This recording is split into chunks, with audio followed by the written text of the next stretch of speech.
Tell Dorian to fix that for me. All right, guys. Here we are.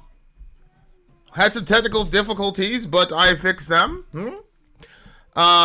We've got a pretty good show on the road for you bums, you beautiful people. Songs. Census Fail and the Coheed and... Coheed? You mean Coheed? And Cambria? What is it? Coheed and Cambria? Yeah, that. You weirdo. Hi, guys. Weirdo. I got a message and they were like, who would have thought that the black metal would have been the funniest stream you guys have ever had? Which one? That was a funny stream? We had a funny stream recently? Yeah. Which one? I'm pretty sure it was, well...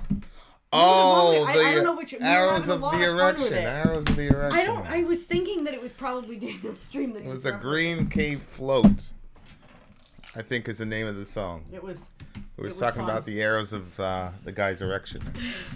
But we're not talking about that now. That was last stream. That was last stream. This is this stream. Word. What's up, Peter? Good to see you, buddy. DJ Mark into his house. Do we got DJ Mark's logo? Yes, we do. What do you want? Where's your cup? I don't know. DJ Mark in the house.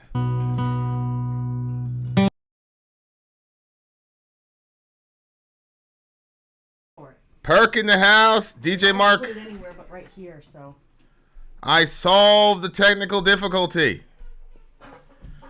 I solved the technical difficulty.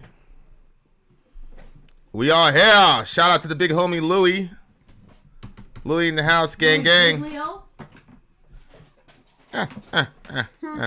Nobody knows who Louie Giglio is except for you.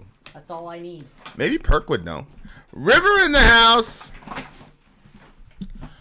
How are we coming in, guys? Are we coming in good? Are we loud and clear?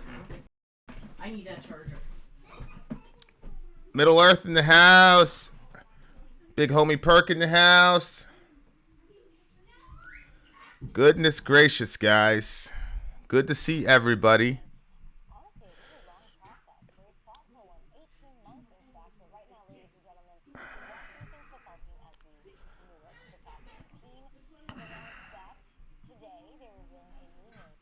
Okay. The Washington football team have a new name. Hope you guys heard that. Audio sounds good. Josh Morris says we sound good. You look smart, and so is pretty as always. Okay, so I'm ugly and smart, and you're pretty. So that's according to our friend. Pretty and dumb, and you're smart and ugly. Yeah, that's why we work so well together. That's why we work so well. What can be said? Nothing can be done. Oh, it was Amy that said that? Yeah. How rude. These are our friends. These are our best. To my face. Actually, you technically did. She didn't say it to your face. So. Say it ain't so. We got all the songs downloaded. Good job. Yeah. Do we? Here's where you're gonna fail. Do we have all the lyrics? No, we don't. Guarantee you we don't. We never get the lyrics. We look at them when we go. You were wrong. Stop adding something. Last time I did the thing, I had the lyrics. All I had to do was hit the something extra so you can criticize me. All we had to do was hit the view. All we had to do was hit the view. I'm the victim. White flag. White woman in distress. White woman in distress. All right. Sounds good. All right, guys. Always twisting my words, Vin. I would never say that about sorry. You see how that goes?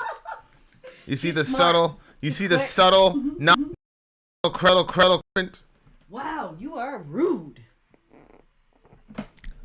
I'm ready. I love Coheed and Cambria. I don't even know what the set list is tonight. Because Soraya did all the Soraya did all the upload. So I mean, who knows, guys? We'll probably be listening to Elvis or some shit. You never know. No, I switched out all his songs for a typo negative. That wouldn't surprise me either.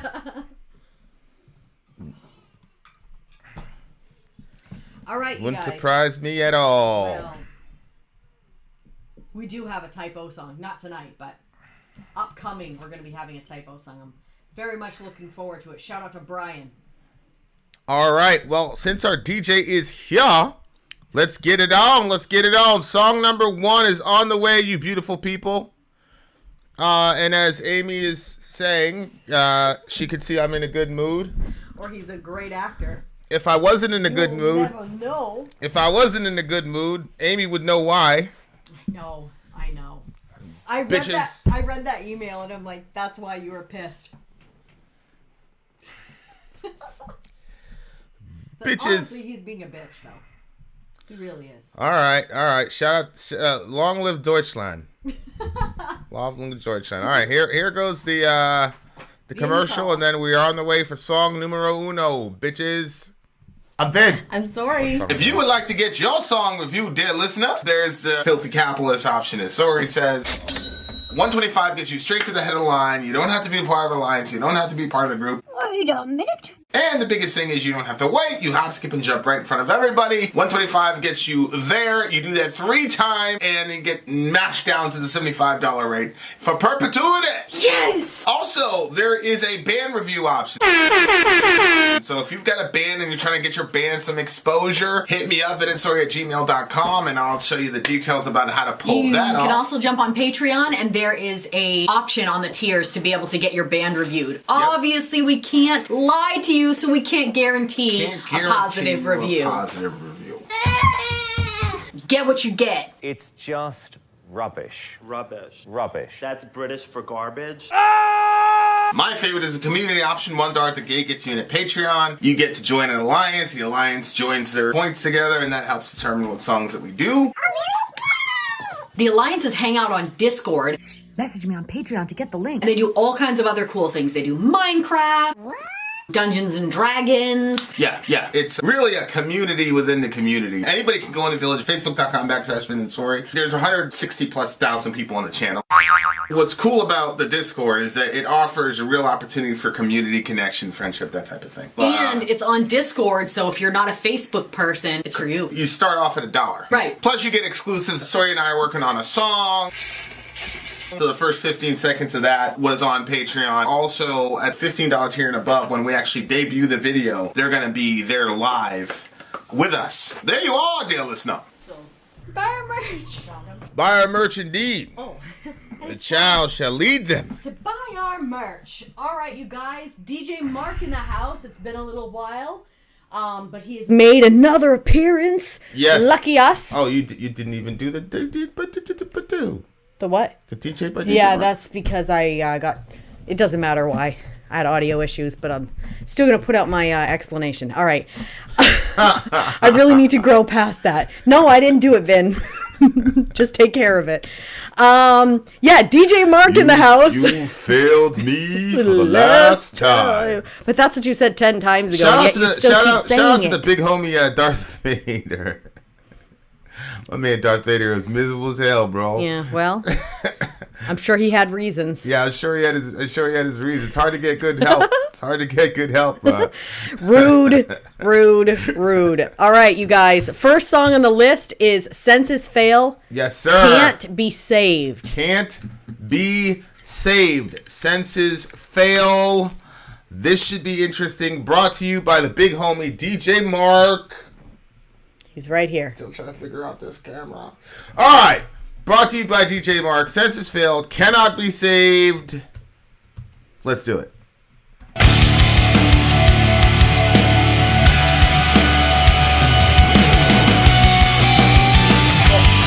Hold on. Stop it. We did something wrong here. I can't hear anything. Looks like you have your thing directly plugged in. Yeah, that's wrong. All right, we are rewinding.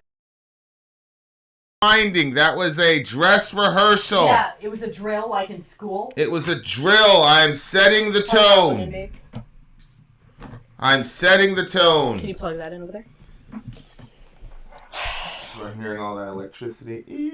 Yep. All right, are we okay? Yep, now we're good. Okay, guys, let's try this again.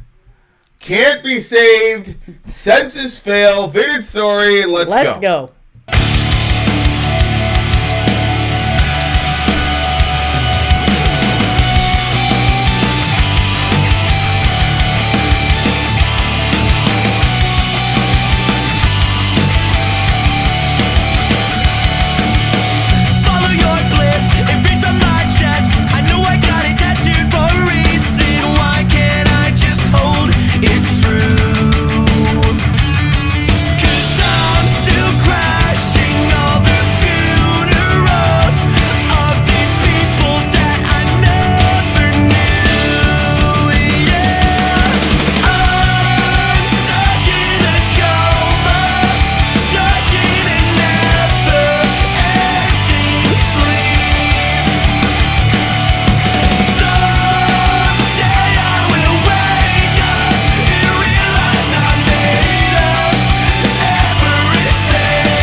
this.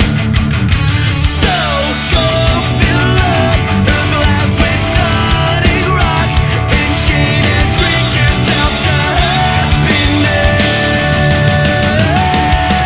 I'm stuck in a coma, stuck in a never-ending sleep. Someday I will wake up and realize I made up everything. We cannot hang ourselves from gold chandeliers and drink it back to all the pain and fear. Let's sunk this ship to a shallow bay, washed up upon the rise. Won't be safe. I won't be safe. I'm stuck in a coma, stuck in a never-ending sleep. And someday I will wake up and realize I gave up everything. I was fully hopeless, if it's a bitch you say.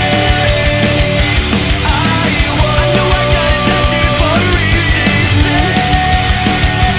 I should have done it to not the bitch you say.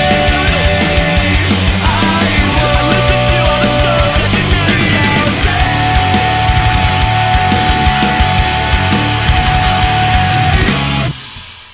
Oh, this song is sneakily heavy. I love it. It's a sneakily heavy song. You what? Is it a relationship song? Well, I actually couldn't see the lyrics because my computer was freaking out over here. I just like the sound of it. All you have to do is look to the side. Yeah, I don't like doing that because I know I've said this before, but you insist on me saying it again. My eyes are not what they used to be since having all of your children. Every time I get pregnant, my eyesight gets worse. But I can't see that from here. I have to get close like this, and then my face is behind the block. So I'll say it for the 8th time. Okay. I like it. I guess it's what it would be considered like the boy band sound. I don't know, like boy band sound. like that teenage sort of. Uh-huh. Okay, we weren't allowed to listen to music. BC's gonna have a field day with that one. Oh no, I know. I think that a Go lot of ahead, people Brother Minister. find that insulting. I think, but I actually mean that as a compliment. That sort of like the vocal style that kind of like soars a little bit, like it. Yeah. It keeps it going straight out, like yeah, and it sounds like there's multiple vocalists, but it's probably just his own voice layering. I don't know, or maybe it's just the way it sounds to my ears. But the only thing that I got was something about like a coma and then waking up from it and realizing none of it was real or something like that. Did he say something like that? Yeah, he says. Yeah, because I've been having the weirdest dreams, so this like fits in. He says, someday he's stuck in a coma, stuck in a never-ending sleep, and someday I'll wake up and realize I made up everything. Yeah. So. That's the part. You go. Right there. Cheers to that. What? Because that's how you feel? That's what you think is going to happen? Sometimes, like, I know that it's like, well, like when you're dreaming, you don't necessarily always know that you're dreaming. And then when you wake up, you're like, oh, wait a minute, I was dreaming over there. That seems so real. I'm so glad that thing didn't happen or whatever. Yeah. But like, I think sometimes, like, I think I always have this feeling of like dodging a bullet. Like now that I'm with you and the farther away from the evangelical culture and and rape culture and all, being away from all of that stuff, being with you, like sometimes I feel like, wait a minute, this is too good to be true. I'm going to wake up and then I'm going to realize, no, we're not together. You're just my pastor. And I had some weird feeling about you or something. That would be so terrible. Yeah. So anyway, what were the lyrics really about? Because I don't know. What would happen if that happened? Would you be freaked out? Would you be sad? Sad? Well, am I married? That would to be somebody else. That would That would be a crazy ass dream, though. That you get It'd to be a really good movie. You get to do this. You know, you get to listen to metal, hang out with all our friends and shit. Then I'd be like, you know what? That didn't make any sense that was my life. Then you have to go back to your Yeah. Yeah. Yeah, I thought about that because, so, like, Vinny has a hard time sleeping a lot of times at night. He's, like, an insomniac, which he's told you before. But, so, like, last night I, like, slept for, like, 2 hours. Then I woke up and played Fortnite with you for, like, an hour. And then you... Did we? Yeah. We played a couple games of Fortnite. I barely remember that. Yeah, and then you were like, well, I'm going to the gym. And I was like, yeah. Okay, I'll go to the gym too. And so it's like 5:30 in the morning, something like that. We're going to the gym after playing the Fortnite. Yeah. And then I came back and just like had a couple more hours of sleep. And I'm like, I'm almost friggin' 40 years old. Like, this seems like something I should have been doing when I was 16. But then I was thinking, you know what? If 5 years from now my life completely changed and life was not like that anymore, and I could have like a total complete night's sleep just like from 10 o'clock till 8 in the morning or something like that, I feel like I'd be like, yo, this is really boring. Yeah. Where's Vinny to mosey around the room? Or there's no day that's exactly the same here in our household. No, it's true. That's really, really true. At first that was really difficult for me, but now I don't think I could go back. Shout out to the homie. Yep. Shout out to you. Stop lying. Follow your bliss. It reads on my chest. I know I got it tattooed for a reason. Why can't I just hold it true? Because I'm still crashing all the funerals of all these people that I never knew. Oh, yeah. That was a weird... I did hear that phrase. Yes, you did hear that phrase. I thought that was odd, crashing people's funerals. Really? How come? Why would that be odd? The last thing I want to do is be at anybody's funeral. They're heavy, they're depressing, they're open casket. Yeah, I don't think that he's literally doing that. Yeah. Okay. It's him trying to figure out, I think, his place among everybody. Because he gets stuck in a coma, stuck in a never-ending sleep. Someday I'll wake up and realize I made up everything. I shut the door and turn all the lights out and listen to all the songs that the night shouts. They go something just like this. So go fill up a glass with tonic, rocks, and gin and drink yourself to happiness. So he's got the rock star life. He's living the rock star life, but it's not giving him the fulfillment he wants. You know, sex, drugs, and rock and roll, etc. Mm-hmm. So he's trying to find happiness. So the first line is follow your bliss, and then the pre-chorus talks about drinking gin and tonic to get himself happy. Oh, no, right? That's not going to work. Because he's got follow your bliss tattooed on his chest, and I'm assuming he thought, man, if I could become a rock star, if I could become a rock star, I would attain to that happiness. See what I'm saying? Yeah. But he can't. So then it's like, someday I'll wake up and realize I made up everything. Because it's like, how rare is it to actually accomplish the dream that you had when you were a kid? That's extremely rare. So it's like, I'm going to wake up and realize the whole thing was just, was just made up. And part of the disbelief, I think, is I made it, but I'm not happy. Oh, that's got to be so... So it must not be real. You see what I'm saying? It can't be real if I made it and I'm not happy. Yeah. So I think it's on both sides. It's like, and again, the name of the song is Can't Be Saved, right? That's the name of the song? Oh, right. So that's kind of controlling everything. Mm-hmm. We can all hang ourselves from gold chandeliers and drink goodbye to all the pain and fears. Loose lips have sunk this ship to a shallow grave. Washed up on the rocks, I won't be saved. So there it is again, hanging ourselves from gold chandeliers, meaning we've got money now. Everything, yeah. We got money now, but we're still miserable. Yep. Oh, God, that's awful. And the gossip mill is still going on, right? Because loose lips have sunk this ship. And at the end of the chorus, he says, "One day I'll realize that I gave up everything." So before it was I made up everything, but at the very last line of the song, it's he gave up everything.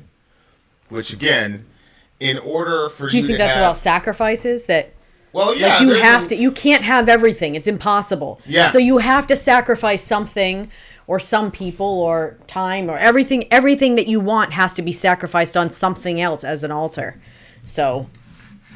Well, yeah, that's the thing is life really, there's one way to look at life as just a series of sacrifices. And, you know, the older you get, the more complex it becomes. You know, when you're a kid, it's pretty simple. Do I want to play video games or do I want to go outside? You can't do them both at the same time. You know, but I think a lot of us when we're young, we get fed this. And I don't think it's people lied to us per se. We might have lied to ourselves by our own perceptions. And I think that he thought all the sacrifices that he was going to have to make to get to rock stardom, I think he thought they were all going to be worth it. And I think if you go back and forth with yourself, I do think you could still say that it would be worth it. I don't know because I've never been a rock star. You know what I'm saying? Yeah, but the problem is that you're in a bus for 85% of your life, and then you get an hour and a half or whatever on stage, and that's the highlight of your day. Yeah. You know what I'm saying? Like, and I mean, we've seen some of these artists. That doesn't look like it's the highlight for some of them. Some of them, it definitely looks like, they're still loving it and feeling it. But other people just look like they're like, What? Sometimes you have to go out and seek those yourself. And often people lose sight of those things. Yeah. Yeah.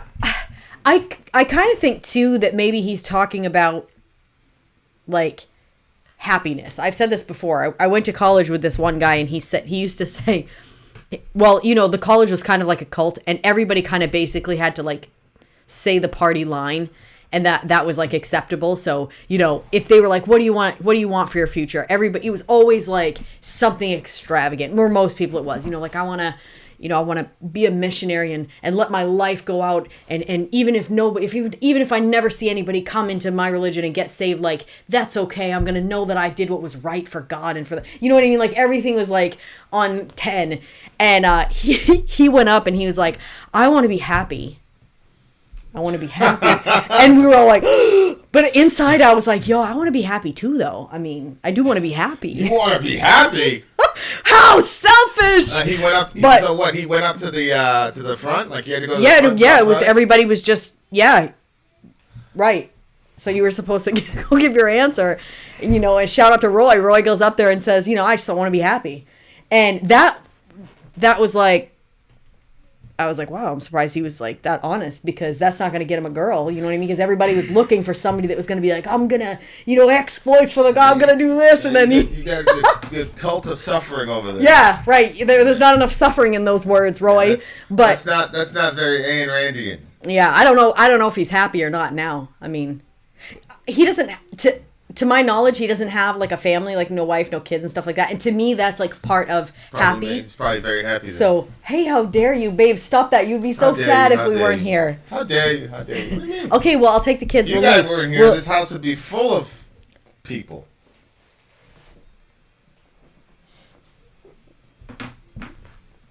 Okay. Go ahead. So anyway, yeah. So that's what I was thinking. I was thinking about like happiness. Like maybe it's getting what you want, and then you're not happy with it. And how disappointing is that to actually get what you think you want, but you did get what you wanted. You just assumed you were going to be happy with getting what you wanted, but maybe happiness isn't tied up in what we want. Maybe it's perspective. Maybe it's looking at things in different ways. I don't know. I'm still throwing around that thought process, I guess. Yeah, I mean, that's the goal. That's everybody's goal. I remember I was talking to this Buddhist fellow. He's like, no, my goal is nirvana. I'm like, yeah, but you're straining all your desires and energies toward nirvana. Mm-hmm. So that's still your version of happiness. Yeah. You know what I'm saying? Like, yeah. I don't know why, I find this usually among religious types, especially Christian, like certain strains of Christianity, people put this giant primer on suffering and being miserable. Mm-hmm. And that's one thing I do appreciate about Ayn Rand is her perspective that suffering it really isn't necessary, and that joy should be our highest goal because it creates the highest virtue. Which I do think is true, but it would take me 4 hours to unpack that. Y'all ain't trying to hear that shit. What do you give the song? I'm actually gonna give this song 9.6. A 9.6. I am using my current grading system. BC says they're happy without wife and kids to eat Yeah, sparrow. but BC, honestly, you come on here every time and you're always miserable. Like, I'm having a hard time to believe you. And I'm not saying that your happiness is going to come if you had a wife and kids, but you don't seem like a happy person. Right, you're So- you're not necessarily the poster boy or poster person for for that kind of happiness. happiness. I mean, I do believe it exists. Shout out to my man sending you all- Augustine. Augustine did have a kid, and he basically abandoned him for the ministry. He never saw me again. Yeah, I don't get that. So okay. This song's getting a 7.9 for me. 7.9 for me. Oh. Of course, Ben. So it's weird. She thinks she could define how. She didn't say she was defining. No, I BC's literally She was said- just saying the perception of BC is not that they're a happy lot. Right. Because are miserable, but we love BC. We love BC. So yourself, you're in the same camp. You never seem happy. It's not like Ben ever Ben, like, is golly gee, it's been a good old day. Ben is only happy when people are suffering.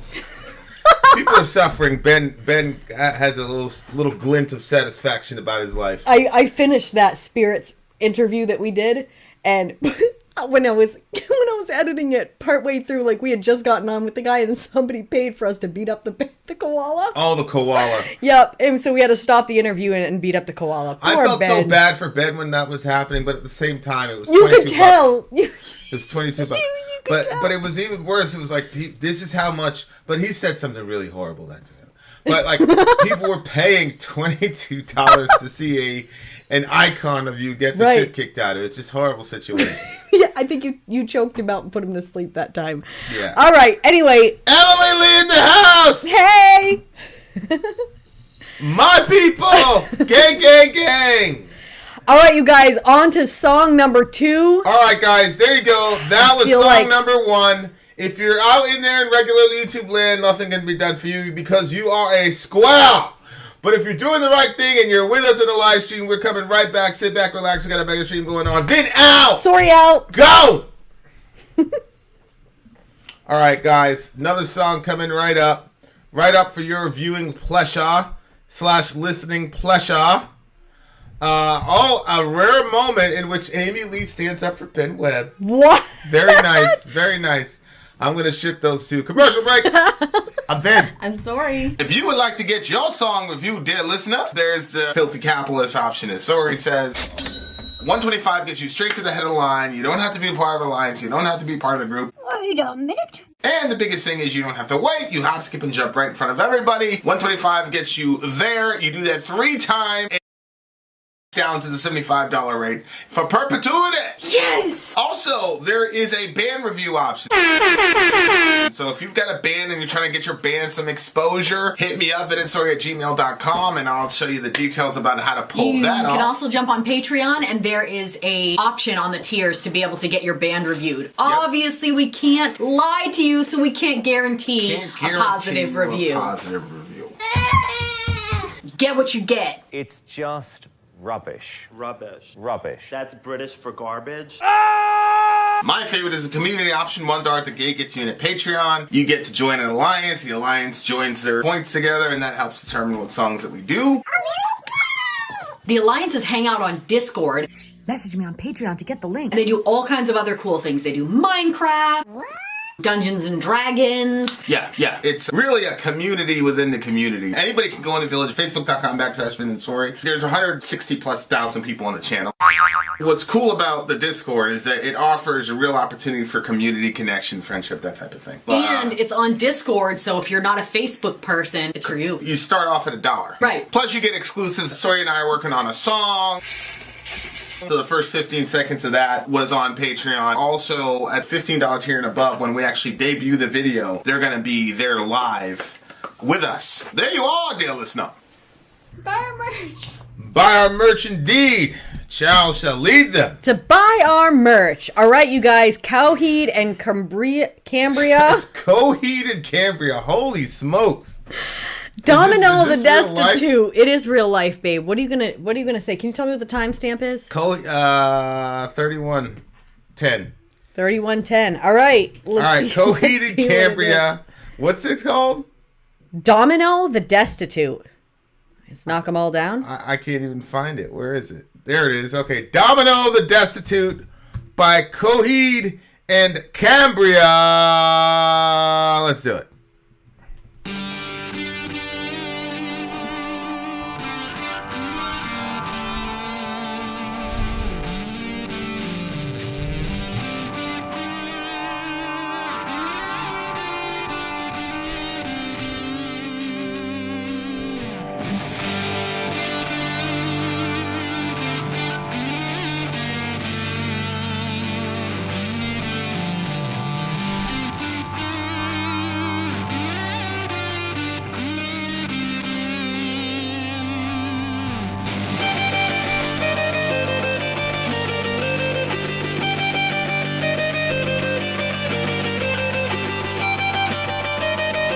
Okay, I'm feeling that.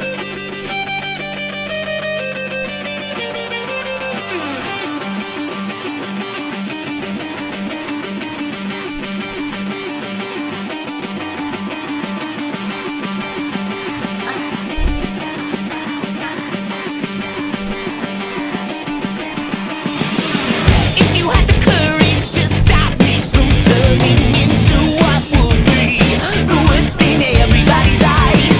Hey, I'm no angel.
I really, really enjoyed this song, bro.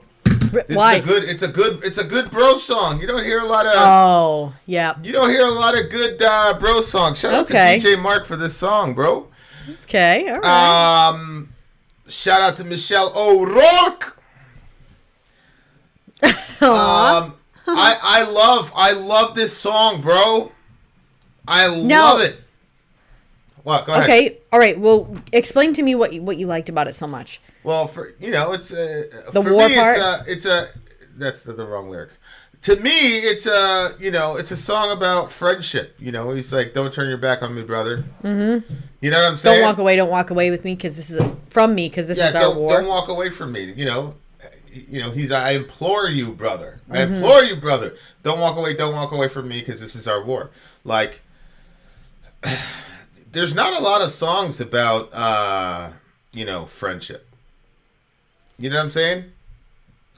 There isn't a lot of songs about. That's true. I think that's true. And I was listening to Tim Keller. Tim Keller was doing, I think it was David and Jonathan. That's literally what I was just thinking of when you said that. But he was saying that there's not a lot of sermons about friendship either. Like if you think about it in the grand No, scheme there's of not. things. There's not. And he was saying that friendship is one of the most unique of human relationships because you pledge your loyalty and obligation to a person, but none of it is legal. Like, you and I mean, in marriage life, it's a contract. It's an actual legal binding thing. Whereas our kids, it's your blood. You know what I'm saying? And blood puts some sort of and even if you don't have like a marriage license in it, and you're like you've made a commitment to each other as partners in a relationship, it's different than like a friendship. Yeah. Like it's not like you're like let's make a commitment to each other. When it's a friendship, it just kind of happens. Yeah. And then you're kind of committed to each other without even realizing it. Well, yeah, like brothers and sisters. I mean, it's sweet, and like we saw it yesterday. Pretty terrible circumstances, but we saw it yesterday with with the kids. Like they're extremely close. Yeah. Absolutely. They'll ride or die for each other. They're very very close, and but seeing it, the situation happened, and so they all kind of collapsed into each other type of situation, and like I obviously as a parent, you see your kids are hurt. I wanted to go in there, but it was just like sitting back and watching that moment and watching them love each other and take care of each other is a beautiful thing. And being like, okay, like you must have done something decent as a parent. You know what I'm saying? To have kids that love each other or that will stand up for each other. Right. Yeah. That book that we're listening to, Atlas Shrugged. You know how him and his sister, their relationship is? Like, she's obviously doing, like, the lion's share of saving their business, and he's just looking for the first opportunity that he can humiliate her in front of everybody because of his own personal failures. Yeah. And, like, our kids, I was like, our kids wouldn't do that. Like, that's, like, petty jealousies that this adult has that wasn't handled when he was a child. And so I'm like... I think that, I don't know, like I like the way that our kids interact with each other and they want to protect each other, and I think it's great. And I'm on board with our parenting style now. But when we first got together, I was like, are you serious? Like what? Because it was so different than anything I was used to. But now I'm like, no, this is a superior style.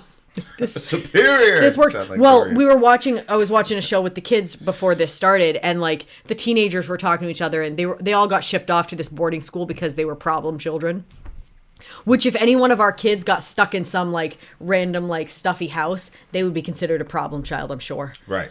And 100%. So they shipped all these kids off, and the kids are having the kids were saying, I would give anything to be around my parents now, but I think our parents get scared because we don't want to hug them, we don't want to talk to them, blah blah blah. We just want to do our own thing when we become teenagers. And I'm like looking at all our kids, I'm like, wait a minute, nobody's doing this, because they're all like, I was spent all day down there with them. I got up to come upstairs to work. I want to hug, me too. I want to hug everybody. You know what I mean? Like, yeah, the environment is a really pretty cool environment. They're not typical teenagers, but in that regard. They're blood. You know what I'm saying? Yeah. They're blood relatives. friendship is something. They're not all blood, though. You got people. Friendship is just one of the strangest, most amazing things in the world. But you have people who have no legal obligation to each other, no biological obligation to each other.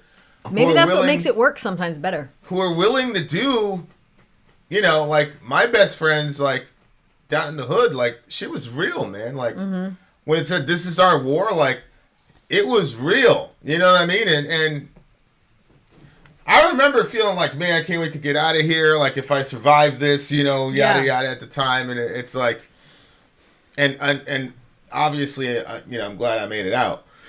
But so am I.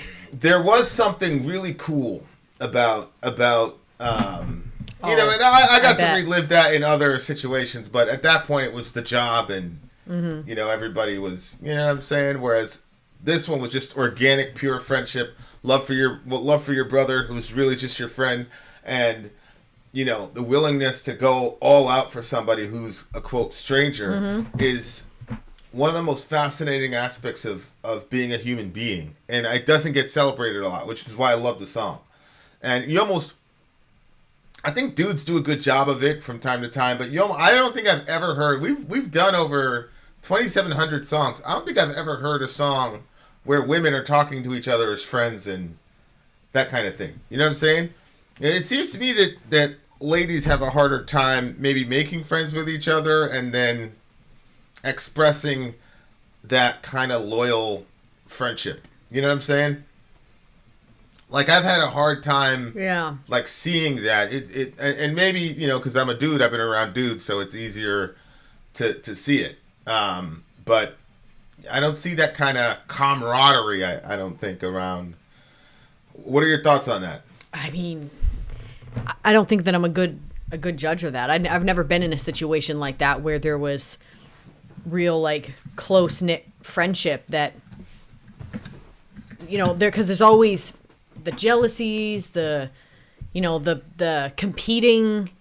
I don't know if maybe it's because a lot of girls don't have good relationships with their dads, and so they're. I mean, really, how many girls do you know that have a good relationship with their dad?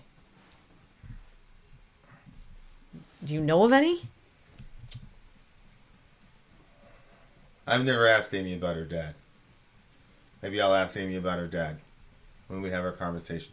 But how would that relate to friendship, though? Because a lot of times there's that the competing thing, the jealousy thing, and all that stuff. A lot of times is in relation to like. I'm talking about my experience. It's in relation to male affections, and like girls can be like really like seemingly close when there's no guys around, and then once the guys get around, then all of a sudden you're randomly thrown under a bus. You're like, well, that was unexpected. Everything was going well, and now all of a sudden you just said that thing that was. Have you seen that happen with all girls, or has that been your specific experience? Well, I can't speak outside of my experience, but when. Because when I'm in the room, if you've observed it, you've observed other girls doing it to other girls. Oh, of course I've observed other girls doing it to other girls. Yeah, but again, that's been in all of my circles that I've been around, and I'm sure that there's got to be. I mean, there's got to be, but there wasn't. Is there even a biblical example? What of two women having a close friendship? There's Ruth and Naomi. But that again is a family. But that's not really. That's a family type situation, obligation type of thing. Jazakallah. No, I'm all set. Thanks, honey. That's Ruth and Naomi's kind of a family situation. I mean, the Bible was written during patriarchal period, so you're not gonna get a lot of deep dive into women and how they interact with each other, I guess. But yeah. Zombieholic says she's experienced that. You've experienced what? You've experienced the close female friendships that are just friendships. They don't turn into like a romantic relationship or jealousies, or like have you known of women that have friendships that are just tight friendships I'll go to war for you. I'm not jealous of you in some weird sideways sort of way. Because guys aren't like that, right? Like, you've had guy friends that you weren't jealous of and they weren't jealous of you, or... Yeah, but the thing, guys are competitors, you know, like, especially... Oh, but so you guys are still competitive. We're socialized to compete with each other, but I think because there's been the backdrop of sports for a lot of us, we understand that your competitor is not necessarily your enemy. Yeah. You know, a lot of times your competitor could be a really close friend. Like, you know, Brady was talking about when he retired, that he had fierce competitions with people on the opposing teams, and he put in all caps, and that's the way we like it. So I think with guys, there's a sense in which we can compete with each other, but realize that we're not each other's enemies. Yeah. And a lot of that, if you've got team sports in your background, you really, really understand that. Mm-hmm. So, like at work, you know, back in the day when I used to work for the man, you know, like there was a lot of competition between the guys, but people didn't hate each other for it. Mm-hmm. Whereas when the girls were competing with each other, it got a little catty. People took things, you know, to a different... I hate the word catty, you know, but not to stereotype, but... Yeah. I really truly think a lot of it has to do with playing team sports, because you can hate a person in the midst of competition and still like and respect them afterwards. Same thing with combat sports. Like, you know, I had a good friend that for a solid year, we had this ritual. We'd go to church together, you know, whatever. Then they'd come over on Sunday afternoons. We would, you know, talk theology, whatever. And then when it was time for the kids to go to bed, we put the kids down, and then we cleared the living room, and we just fight for, you know, a good half hour. Which, if you've ever really done jujitsu, that is exhausting. Like, that's exhausting, and you know, blood everywhere. People got black and blue, black eyes, all types of shit. Black eyes? Oh yeah. I went to work a couple of times with black eye. Are you serious? Yeah. I've always been vulnerable to a spinning back fist. Always. Even Dorian caught me with one. A spinning what? Spinning back fist. Oh. Because anytime I see it, in Taekwondo I was taught, you see a rib cage open, just roundhouse the rib cage. You know what I'm saying? Yeah. And so the rib cage is open, but the fist is going to get you before your leg is. The hand is quicker than anything. That's what it says. But yeah, I'd show. And this kid had, you know, this is Jeremy. Oh. Jeremy. Oh, really? Not Brown. Okay. No. I know what you're talking about. Okay, so you know what I was picturing? You remember the person that said you guys are lucky as fuck? Yeah. I thought you were talking about her husband. No. And so I'm like, how did this guy get the jump on you? Okay, Jeremy that makes sense. 0.5% body fat. So anytime you hit the ground, he'd open right up. Poop, blood everywhere. But you know. Yeah. Okay, that now it all makes sense. So it was always competition, but we loved that. That was my guy. that was my guy. But yeah, I'd show up to work with a black eye and all that shit. Yeah. He and we used to work together. So he'd show up with his elbow all taped up and shit. What's good, Jay? You know what I'm saying? Cool. Like, that's cool. But like, I feel like if you were doing that with some of the girls that we knew in that other context, and you lit somebody like you lit Heather up like that, she'd get all mad at you. You know what I'm saying? Yeah, but there was already issues before that. Thank you for the super chat. Yeah, that's I found the girls thing. to be catty. I have more guy friends. That's the thing. That's how those things usually go. I mean that's the thing. You see it a lot in shows. It's like depicted. I always see the girls, you know, in their little shows where the little catty teenagers. They say stuff like that too. See, Amy, I feel like it would be a really good friend for you. Sometimes I wish Amy was like very local. Yeah, I agree. Yeah.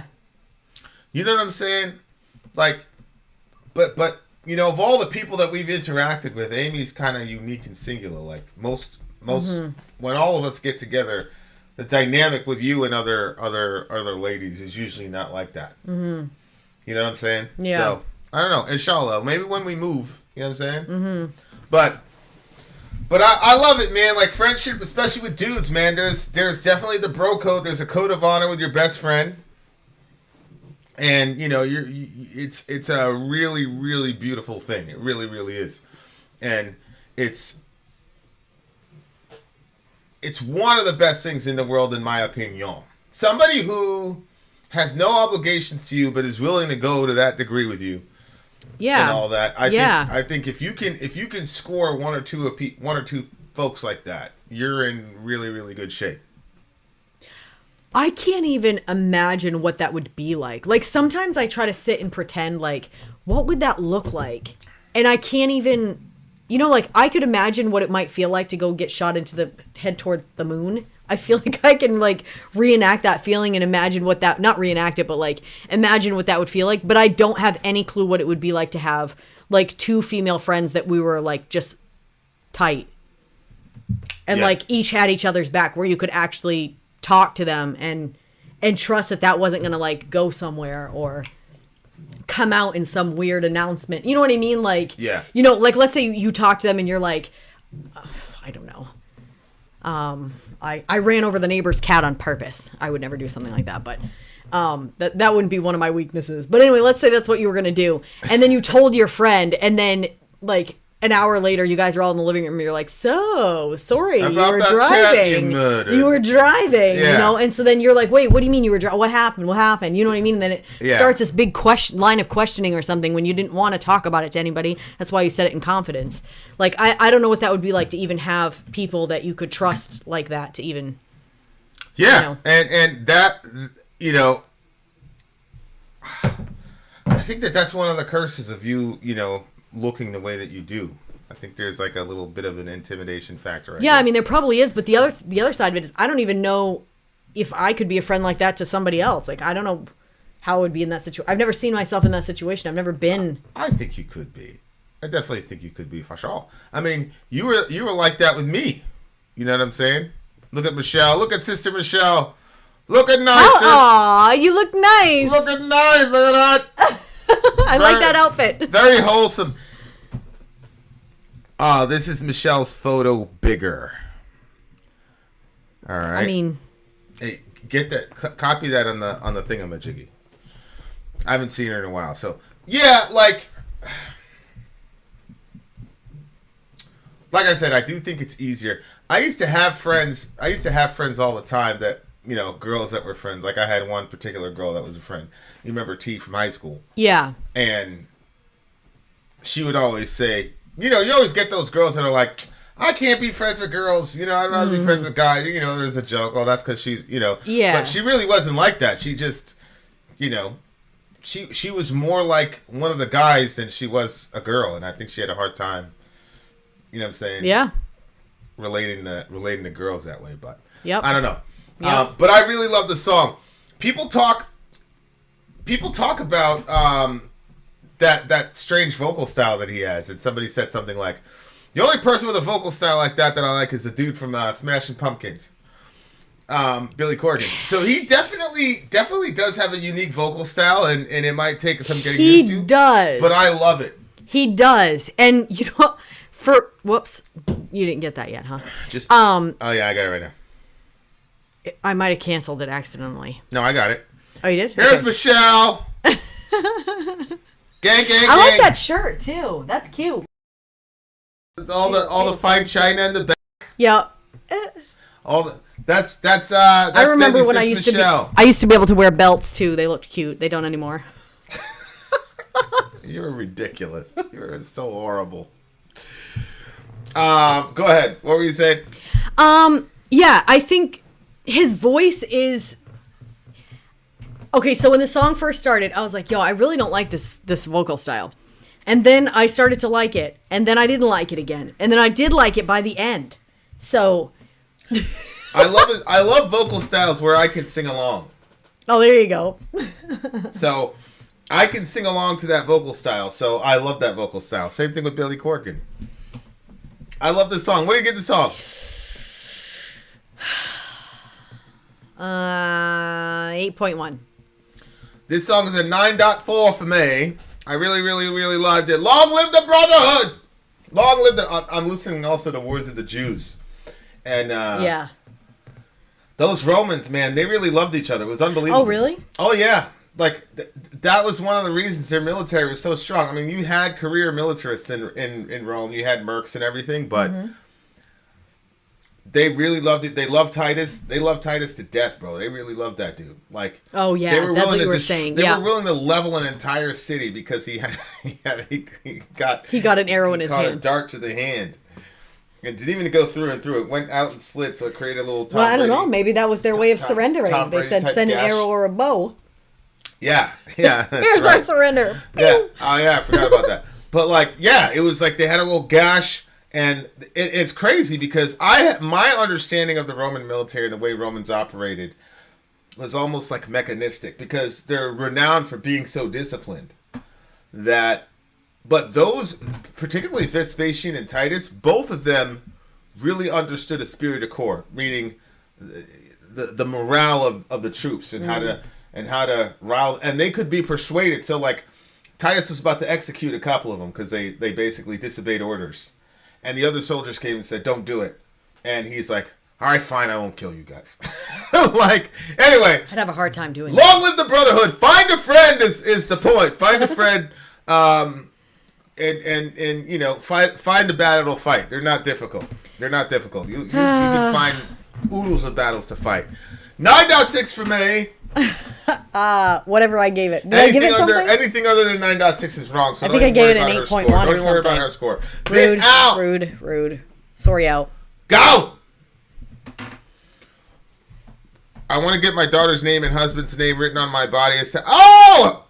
That's right, Michelle, you were preggo. Oh, You had the baby? Huh? What happened? What? I didn't realize. Whenever I remember something that you don't, it's so weird to me. It's funny. That's right. Michelle was preggo. Mm-hmm. That is, and she got married. I think I'd be a very bad influence on Sori. Good. Good? What? We already said about dancing on tables. You said we couldn't do that. Yeah. You guys, I wouldn't let either one of you dance on no damn tables. You said good if she's a bad influence. Yeah, I mean, she could be a bad influence, but I'm not gonna let y'all dance on no tables and people come. You know, we gotta hurt people. You're gonna hurt people. Both of you, get in the car. People be like, "That's so backwards." What do you mean you won't let him? I won't let him. I don't care what you say. No dancing on tables. Well, we'll have to go out without him then, I guess. Commercial break. Stay where you are. She's 4 months bitches. old. Aww. Oh my God, we gotta get something for the baby. I was just thinking that. Send us an email. Send us an email, but it's already Actually, yeah, send me an email and then we'll chit-chat back and forth. Bye now. I'm Vin. I'm sorry. If you would like to get your song reviewed, dear listener, there's the Filthy Capitalist option. As Sori says, 125 gets you straight to the head of the line. You don't have to be a part of the alliance. You don't have to be part of the group. Wait a minute. And the biggest thing is you don't have to wait. You hop, skip, and jump right in front of everybody. 125 gets you there. You do that 3 times, and you get mashed down to the $75 rate for perpetuity. Yes! Also, there is a band review option. So if you've got a band and you're trying to get your band some exposure, hit me up at itsori@gmail.com, and I'll show you the details about how to pull You that off. can also jump on Patreon, and there is a option on the tiers to be able to get your band reviewed. Obviously, we can't lie to you, so we can't guarantee a positive review. Get what you get. It's just rubbish. Rubbish. Rubbish. That's British for garbage. My favorite is the community option. $1 at the gate gets you in at Patreon. You get to join an alliance. The alliance joins their points together, and that helps determine what songs that we do. The alliances hang out on Discord, Message me on Patreon to get the link. and they do all kinds of other cool things. They do Minecraft, Dungeons and Dragons. Yeah. It's really a community within the community. Anybody can go in the village. Facebook.com/Vin and Sori. There's 160,000+ people on the channel. What's cool about the Discord is that it offers a real opportunity for community connection, friendship, that type of thing. And it's on Discord, so if you're not a Facebook person, it's for you. You start off at $1. Right. Plus you get exclusives. Sori and I are working on a song. So the first 15 seconds of that was on Patreon. Also, at $15 tier and above, when we actually debut the video, they're going to be there live with us. There you are, dear listener. Bye, merch. Bye. Buy our merch indeed, a child shall lead them. To buy our merch. All right, dear listener. We are doing a DJ stream. You guys know what that means. That means song after song after song after song is all chosen by the big homie. This time it's DJ Mark. DJ Mark. This is what he looks like down here. Gang, gang, gang. Still trying to figure this shit out. Babe, just pretend you're pointing at this. A little bit more. A little bit more. It doesn't work. There you go. There's DJ Mark. All right. So the next song up on our list is I'm very excited about this because I'm realizing I like Senses Fail. I too know this is true. All right. Senses Fail. Senses Fail. The name of this song Lungs is Like Gallows. Lungs Like Gallows. Very interesting song title. I am certain that Ben Webb is going to love this song. Lungs Turn Like it up, Gallows. Ben. Senses Turn it up. Fail. Turn it up, Benji. Wait, where'd it go? There you go. Lungs Like Let's do it. Gallows.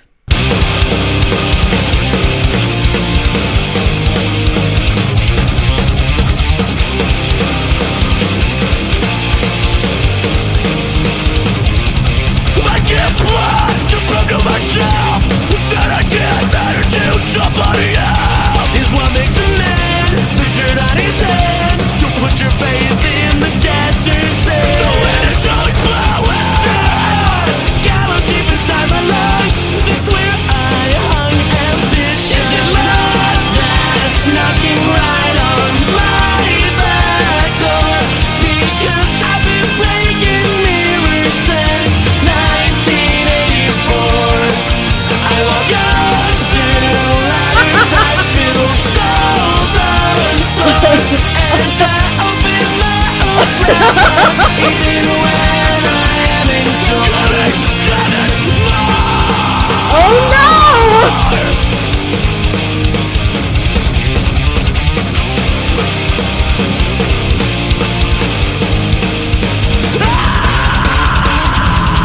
I can't play, not for the cause, but just so they give up the person I was. Holding my breath, blowing out, everything went to hell. So now I steal back pennies from the well. Pick up my wish and say I am screaming at my own shadow to stop living like a ghost. Is it love that's knocking right on my back door?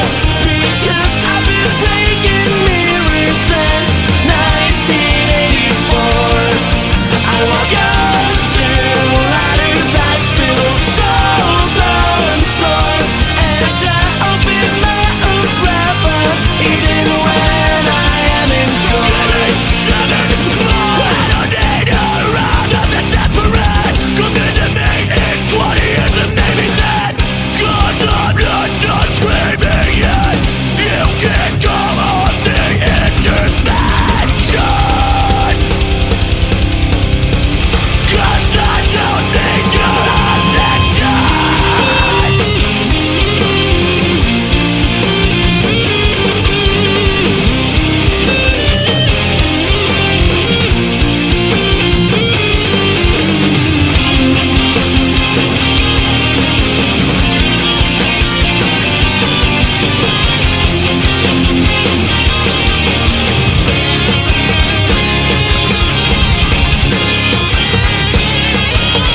Is it love that's knocking right on my back door? Because I've been breaking mirrors since 1984. I walk up to ladders, I spittle salt on swords, and I open my umbrella even when I am enjoying. I don't need a ride, not that desperate. I don't need a ride, not that desperate yet. It's not that desperate yet. Yeah, Okay, bitches. you guys, I think I've told you guys the story before, but I have to say it again. Okay, so you guys know my family was very strict growing up. We didn't know about superstitions, none of that. So I had no, what? I had no friggin' clue about any superstitions. But my mother used to have like these big, Witchcraft. she had these big like chests that like would squeak open, and they were filled with all kinds of costumes and umbrellas and wigs and all kinds of funness for us to try on and do all kinds of different acting and stuff with. That's so interesting. It was such a great idea. It was a lot of fun. Anyway, so my mom used to do this thing where she would take the umbrella and she'd whip it open, and then she'd stick it down, and she'd do like these different little things. So, or maybe I saw it on a show. My mom was always doing different little fun things like that. So my mom had company over, and I had no clue, but the woman was extremely superstitious. I had no clue. I took the umbrella, this big ass umbrella, and I came up the stairs, and as soon as I got up the stairs, because I was about to start an acting thing that I was just gonna do in front of my mom and her company, and so I came up the stairs and I went, and I opened the umbrella, and the woman was like, and then I, tipped it down, and I started doing a little, and my mother was like, "Sorry, what are you doing? Why would you do that?" And I got yelled at, I got sent away, and then my mom came to talk to me later. She was like, "Why would you have done that to that woman?" I'm like, "What are you talking about? I was trying to do a little act for you guys, and for like entertainment." And then she was like, she was superstitious. I didn't even know what the word meant. I'm like, "What are you talking about?" And then she's like, superstitious, where people get very afraid that bad things are going to happen to them if they open an umbrella in the house. I'm like, "Yeah, but Mom, that's clearly not true. If you open an umbrella in the house, like your life is going to..." And then that's when I started asking my friends, because my friends weren't Christians.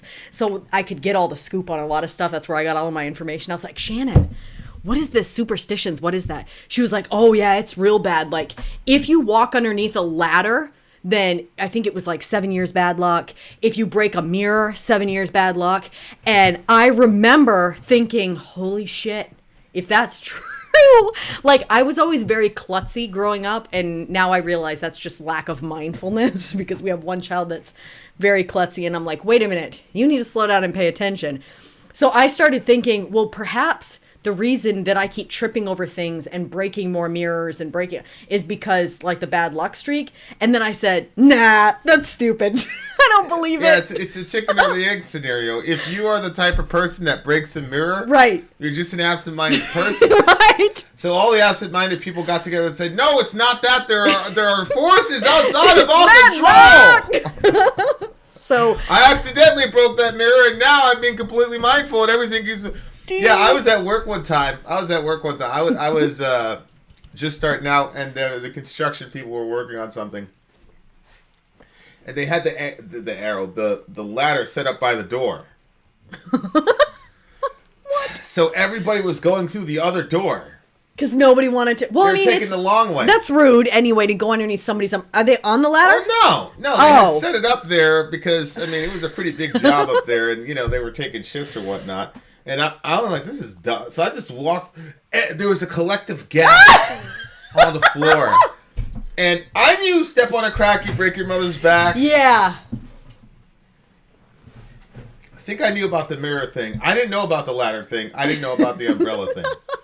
So there was this collective gasp. And I'm like, what the hell? They're like, fix it! You stepped under the ladder! Fix it? Fix it. You stepped under the ladder. And I'm like, somebody explain, remember Mike? My gay friend? He explained it to me. I was like, oh, so I went and just stood under it. I stood under it. You would too. I stood under the ladder. Even if it did bring bad luck, you'd still do it. All those poor people, they were charming. It was great. It was a wonderful situation. You know what? You should have called out sick the next day. I know. So I think this guy's talking about he's had it rough since he's been born, because he's been breaking mirrors since 1984, which I'm presuming is his year of when he was born, his year of birth. Yep. So he's had a hard time of it.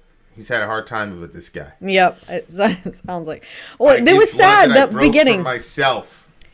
I give blood to prove to myself that I can matter to somebody else. That was a sad line, I thought. Why is that a sad line? Because he doesn't feel like he matters to anybody. But if he gives his blood, then somebody's in a life or death situation, and they need his blood. So he's needed by somebody else if he gives his blood. Like the hoop that you have to jump through to get that thought process because you feel that unimportant. Yeah. I used to donate blood all the time when I was a teenager. Once I got my license. Did you feel important? No, not to feel important, but it did make me feel important. You know. It did make... So you didn't do it initially to feel important, but then it made you... Did it evolve to feeling important at some point? I mean, how can it not feel important to begin with? Like, I knew I was 16 years old. What are 16-year-olds doing? I'm taking my car to go drive and donate blood as often as I can for other people. So you felt like you were saving the world. Yeah, I felt like I was doing my part, you know.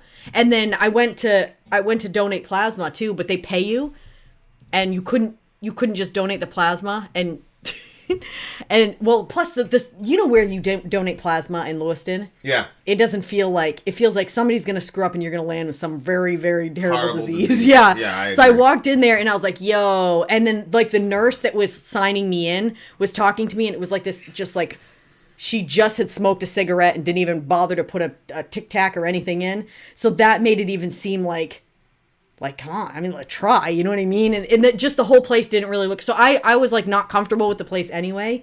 And I had just had my my second hole pierced, and did you ever have a piercing? I didn't realize that you can just say no if you got it done at some professional place. They're talking about, did your friend pierce it in their bedroom? And right. is there a problem? Right. And I said yes, I had a piercing, and that it was at Piercing Pagoda. And they said, well, we need paperwork proving that you had it done there. And I was like, you need paperwork proving that I had it done there? And she was like, yeah. And then I was thinking to myself, I could have just lied and said I didn't. So the whole thing was just, and then I realized that you couldn't donate it. You couldn't donate it. You had to get paid. And they were looking at me like I was crazy because I wouldn't want to get paid. You didn't want the money. But I didn't want the money. I wanted the feeling of giving something, of my life to somebody else. Yeah. I didn't want that robbed from me because I got $25 or whatever it was. See what I mean?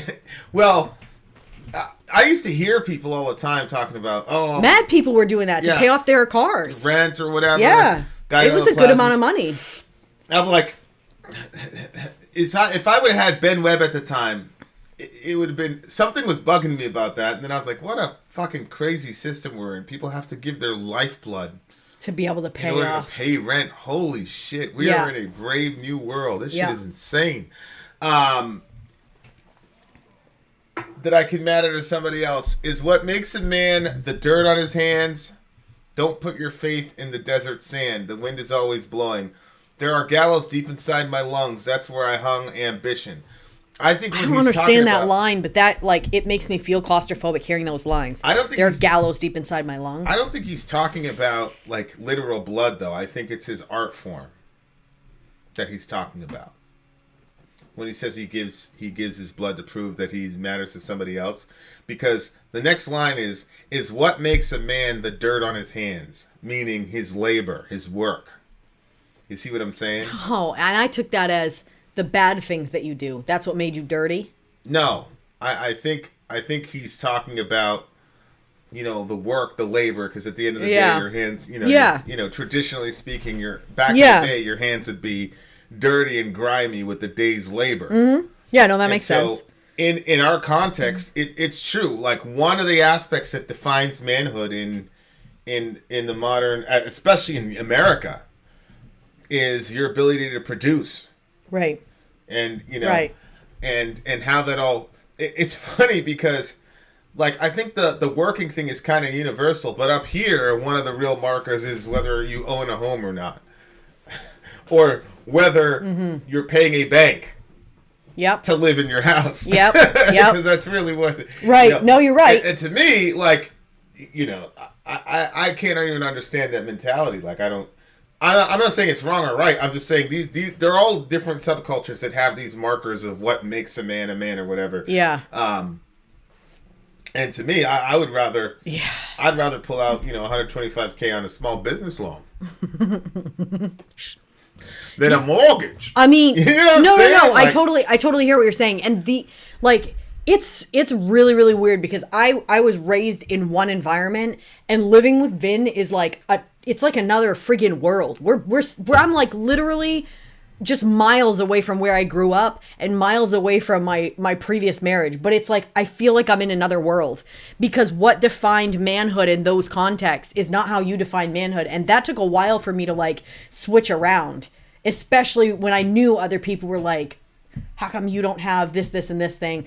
But like now I'm like, even if you never got those traditional markers of what they see to be manhood, there are very real things, you know what I'm talking about, that is definitional of manhood, namely protecting women. And there are people that will not do that. Yep, they have their house. You know, they made their marker. They're a man. They have a house. But they won't protect women. It's crazy. But I've seen you in action. And I know that the story to you look at that story as kind of like a failure situation. But I'll never see it like that. I see where you're coming from. We were in a parking lot. Vinny and I weren't together at the time. I was with my ex, and we were at a store, and there was this guy that was just berating this woman in the parking lot. And I was so angry. Every time I see something like that, I get so angry and I want to do something about it. But I was there with two, I'll say men, you know. Vinny was a man. So I was there with two males, and I was like, what's going to happen here? And, you know, everybody in the whole parking lot wasn't doing anything about it. Vinny's the only one that started doing or saying anything about it. And then the guy, like, stopped, you know, like once he realized that there was some tension coming from you. And I get your point. Like, she still has to go home and she has to face him after that happened in the parking lot. But at the same time, somebody said something. Like, I get it. Like, but my thing is, she's getting shit from that guy all the time. So once a stranger stood up and said something, that's something. And of course, I haven't been in her situation. I don't know. Maybe it was a lot worse for her. Maybe she hated the fact that you said something, but I don't think so. I'd have to hear her say, I hated that he said that, because should somebody be able to be treated like that publicly, and for people to just go on their merry way walking by like nothing? Yeah. No, I mean, and I'm sure it's happened to her before, because he was completely comfortable doing that. Yeah, he was fine talking all that, you know, whatever. But I mean, obviously, from my vantage point, being a person who grew up around violence, struggling with violence, like, he said something. He basically blamed her for it. And when I heard him say that, like, I went toward him, and I was gonna really hurt that dude. And he saw that, and that's when, you know, he changed his posture changed, and but, you know, yeah. I know it was very satisfying for you to see, but to me, I'm like, that car ride he's gonna take out all that shit on her. The thing is, I get it. He was scared to death, and dudes like that are very. They're not virtuous people. I get it, but the fact that he was treating her like that publicly means she was already going to get shit on the drive back, and I'm sure she knew that. So it probably intensified on the drive back, but in the back of her head, somebody stood up for her. Somebody felt like she was worth something. Somebody said, this is wrong, this shouldn't happen. And who knows if that's ever happened to her in her life. Yeah, I mean, inshallah, she looks at it and says, you know, makes a different decision about who she should be with. Right, that's a thing. Hopefully, you know what I'm saying? Exactly. You can't stay in those relationships, because the thing is, if someone's going to disrespect you to that, they're not going to change tomorrow and say, you know what, gee whiz, why don't I start respecting this person? If they disrespect you and there's not some massive like heart change, and I'm talking that's going to be some supernatural shit, then that's just going to keep getting worse. Yeah, and it happens every time. I've talked to so many girls, and they're like, I was, you know, talking to one girl, he disrespects her, he won't talk to her about, like, he'll just like leave. He won't tell her where he's going. And she knows, she's got an idea of where he's going. You know, he comes back in certain conditions and stuff. So she knows it's not good. And if she tries to question him, nothing, he's not doing it, whatever. And I said, this is not good. And stuff progressed, and then she started getting hit, and I said, look, if you don't get out of this relationship, like, you might end up dead. Lots of girls have landed dead in situations like this. Don't stay. I mean, he's already hitting you in front of your child. Yeah, I mean, And that's why when things are getting bad with you and homeboy, you know. Oh yeah, I had no idea about those patterns at that point though. Yeah. Because I thought I told him, I said, if you ever put a hand on her, I'll kill you. I didn't know he said that. Because he was but I started feeling very unsafe. He was throwing shit around, yada yada yeah, yada. would. And outside my bedroom door. That was one of the last things I said to him. And, you know, good for him. He didn't do that. But, you know, those aren't, everybody has different definitions of what masculinity is. I think that what we can produce is a major thing for men. And I think, you know, like Perk was talking about home ownership, land ownership, yada, yada, yada. Yep. It's something visible that other people can see. Yep. People will die over that. Whereas, like, I know somebody that should be retired for their health, but they won't retire because they can't live with the commentary of what they believe that puts on them, that they're not working. Their work is so important to them in their self assessment. And you know what I hear a lot of times? I hear a lot of times where people will say one phrase was said from when they were kids. What do you mean? A specific phrase? But like, to me, like the home ownership thing and the work thing, it's something tangible. It's something that you can see. And I think there are qualities that make a man that are invisible, that you can't see. And I think it's a lot easier to say, look at the car, look at this, look at that. You see it in the rap videos. It's all, you know, so in this subculture, it's the house and the whatever. And the rap, in my subculture, it's the chains, it's the cars. You know what I'm saying? It's all these material things that demonstrate, okay, I've got the dirt on my hands, I made it. So when he says there's gallows in his lungs, he's the singer. And that's his moneymaker. That's where I hung ambition. That's where he's making the money. Yeah. But that's also where he hung all of his ambition. And you know, the fear of not being perceived as a successful man drives a lot of men. You know what I'm saying? Oh, like yeah. it really does. So,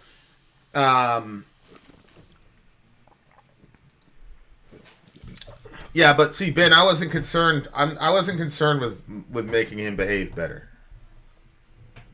I wasn't concerned with his behavior at that point because I knew he wasn't going to change. I was just worried. Yeah. I was just worried about my friend. I think the only thing that it did was stopped him stopped that guy from crossing lines, because I didn't know that Vin had said that to him, but I noticed that he was getting progressively more and more aggressive, and Vin had to leave, and so he wasn't even in the United States anymore. And as soon as he took off on his flight, stuff started getting worse. And and it has stayed like that even now. Like when I was having interactions with him, you know, you sending the kid over there, the kid's coming back over here. It was getting pretty rough. And then that's when you started doing the drop-offs or whatever. Yeah, I mean, and then stuff changed. Like that are bitches, man. As soon as a dude steps like a completely different person, and it wasn't healthy for the kid, for Selah either. I mean, to see that. Yeah, he wouldn't get out of his house at that point. Right. Then he started, every time he had something to come out and say, and he's like bigger than me, to like being all intimidating and stuff. He's bigger than me too. Yeah, but you a big bitch. Fuck that guy, man. Yeah, I mean, look, man. But what's happening with this guy is that he's banking a lot of his value of himself as to what he can produce because he's the singer of the band. So on the one hand, he's bleeding for all of us to see. You know, he's bearing his soul in his music. Yeah. And it affects people, and so now he matters. But on the other hand, it's like, yeah, but is that the sum total? Is that the sum total of all of who I am? There's gallows in my lungs. Basically. Yeah, and look, we see verse 2. He at first he said, "I give blood to prove myself that I can matter to someone else." Like you're saying, it's probably his music. I think you're right now. Verse 2 says, "I give blood not for the cause, but to slowly give up the person I was." Yeah. So and then he says, Holding my breath won't help. Everything went to hell. So now I steal back pennies from the well because my wishes failed. I'm screaming at my own shadow to stop living like a ghost. And I think that can happen for not just musicians, but anybody really. Like I hear it happen a lot with moms where they lose sight of who they are because it becomes about just like serving the kids all the time, and they don't even know who they are anymore. Like all the time, like almost 10 out of 10 times that ends up happening. If you're not conscious of that fact, to understand that, look, these little guys are in your life and you're training them and you're raising them, but you're raising them to move on without you. Like this is not your whole life. Your marriage should be first. You have to have things in line. And if you don't, it will, so many times when the kids go off to college, the person's all disillusioned because they're trying to find themselves. Who am I? Yeah. It's crazy. Yeah. So I think it can happen to anybody that puts their focus on the wrong things. This guy's saying a lot of deep shit. Yeah, he is. He really is. He's saying a lot of really, really deep stuff because I think he's trying to figure out, the rock star life, how he grew up, the fact that, you got to have some real terrible bad luck. You know what I'm saying? Like, if your dream becomes a gallows and your main talent becomes what's killing you, like that's really, really bad luck. And so that's how he like puts them together. You know what I'm saying? So I have one more question. What's the her? Who's the her? I thought it was good luck. Wait. I don't need her. I'm not that desperate. I don't need her. I'm not that desperate. Oh. I thought, because is it luck that's knocking right on my back door because I've been breaking mirrors since 1984. I walk under ladders, blah, blah, blah. So give me 7 more. And then he says, I don't need her. I'm not that desperate. I thought the her was good luck. Good fortune, whatever. I don't need her. Well, the other term for luck, though, is fortune. Yep. That's Josephus uses that word over and over again. Yeah. So, but fortune also means money. So I think luck is a double entendre to a degree. Good luck, good fortune. Yeah. And he's talking about money, fortune. See what I'm saying? Oh. Yeah. Okay. What do you get the song? Oh, jeez. I really like this one. 9.3. Give it a solid 8.8. Solid 8.8. Senses fail. Gallows in my lungs. This is song number 3. We are in the midst of a mega stream. We'll be back. In, out. Sorry, out. Go! All right, you beautiful people. We'll be right back at you. Another song coming on the way. Way. Like I did that. Tell the truth. I do. I love it. I do it again, Vin. Commercial break, bitches.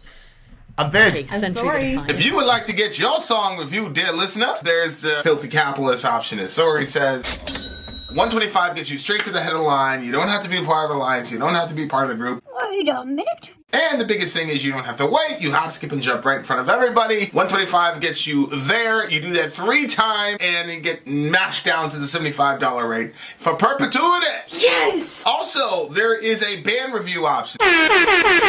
So if you've got a band and you're trying to get your band some exposure, hit me up at instory@gmail.com, and I'll show you the details about how to pull that off. You can also jump on Patreon, and there is a option on the tiers to be able to get your band reviewed. Obviously, we can't lie to you, so we can't guarantee a positive review.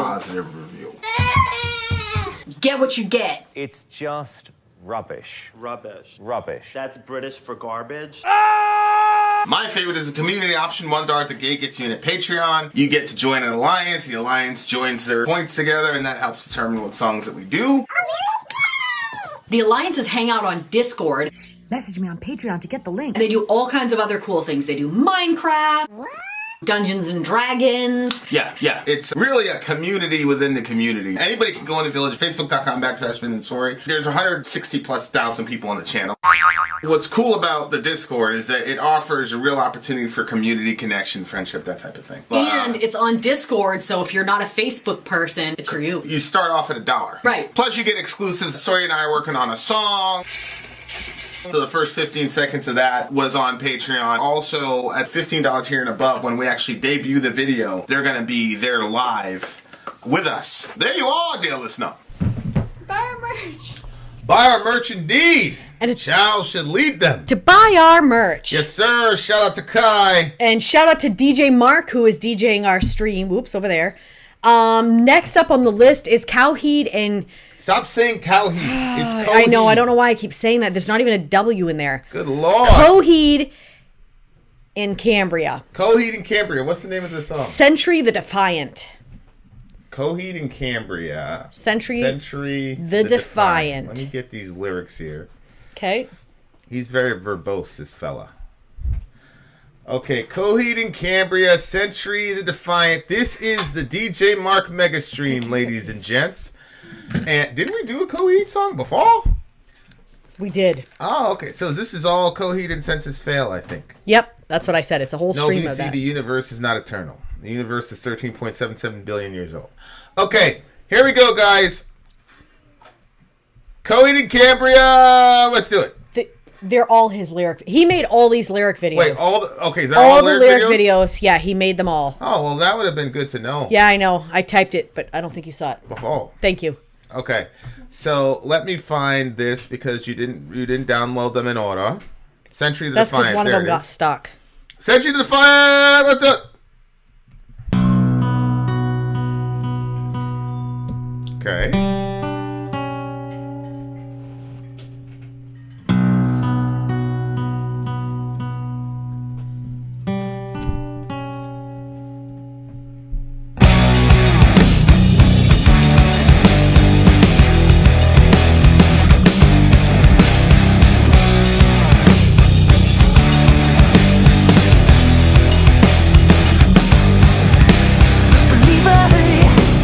Spotlights on the subjects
I really think I like this band, man.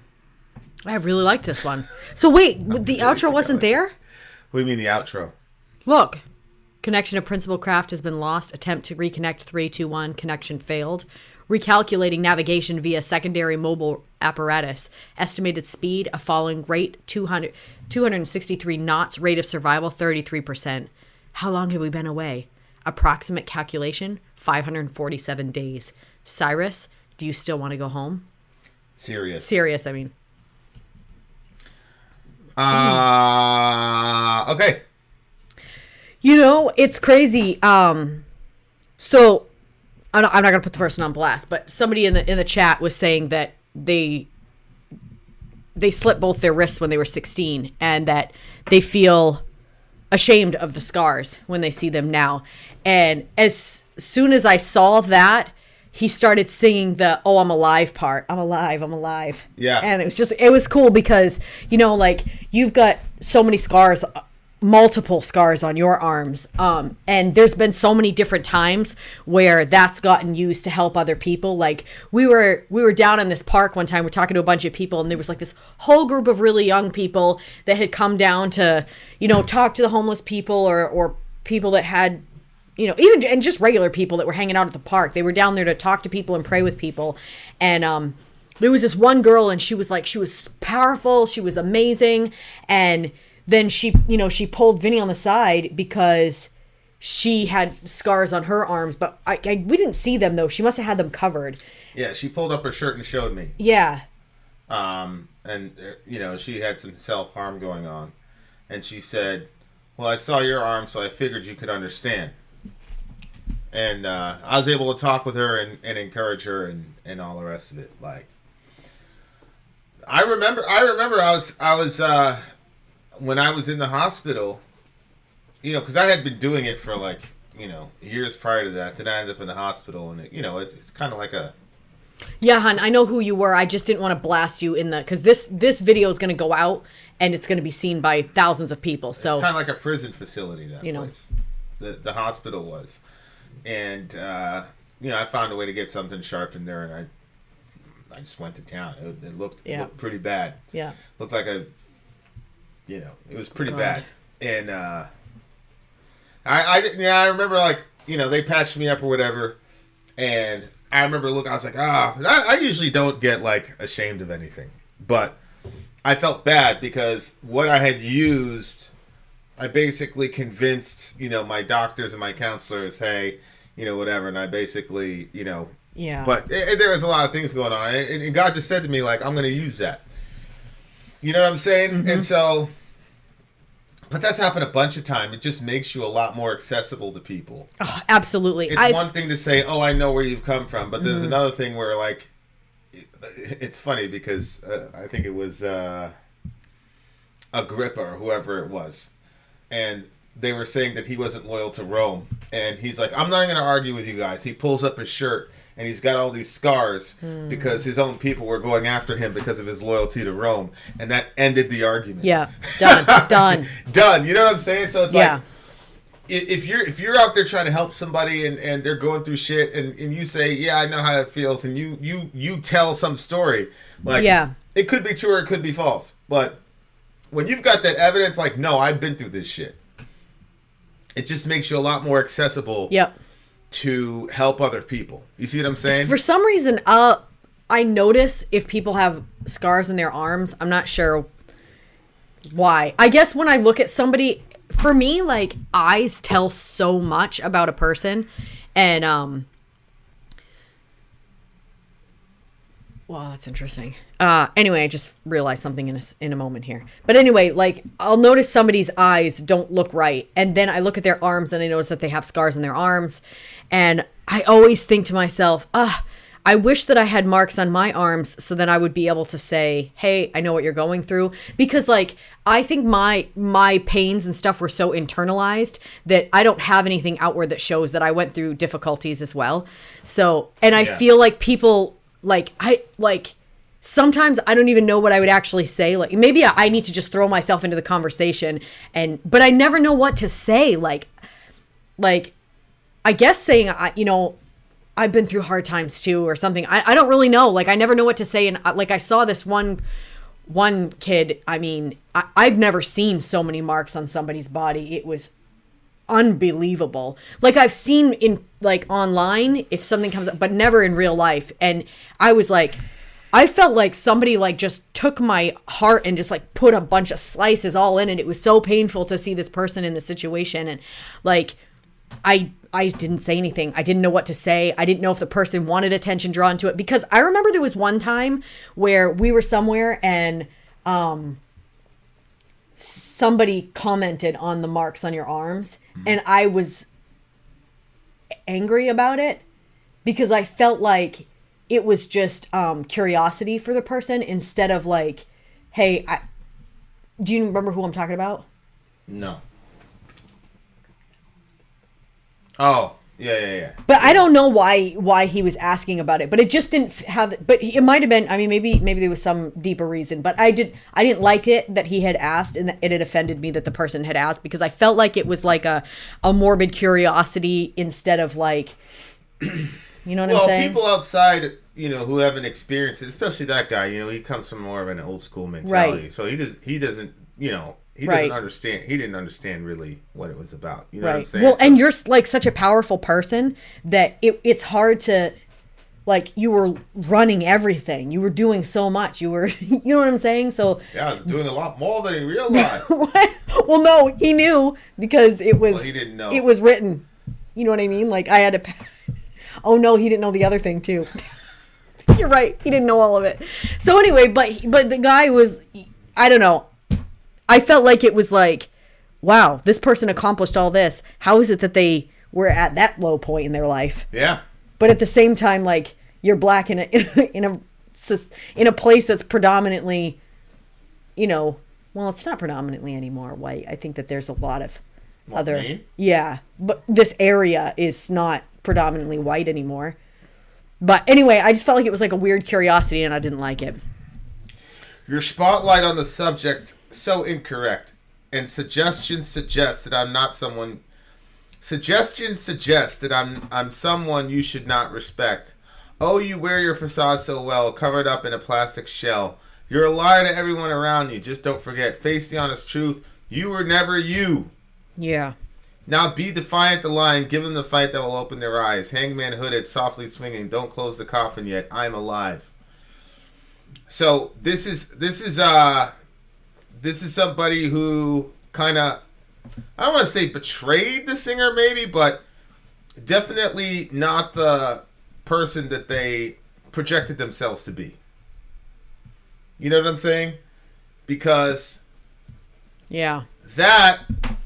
that's the big thing is sometimes, like, and that's probably like really extreme, right? Like, you were never you. Most of the time when somebody like exposes themselves as not being completely who they are, most of the time, like, we have this extreme reaction, like, you were never this kind of a person. You know what I'm saying? Like, yeah. And I don't, It's emotion talking, I've grown probably. a little bit from that. Most people, like I say all the time, most people are not all one thing. Yeah.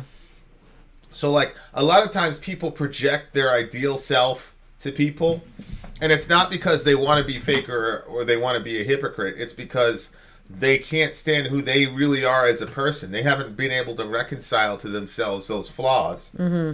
And so they project their ideal self. Mm-hmm. You know what I'm saying? To other people. But it's not that they're trying to necessarily deceive other people. It's because they're trying to...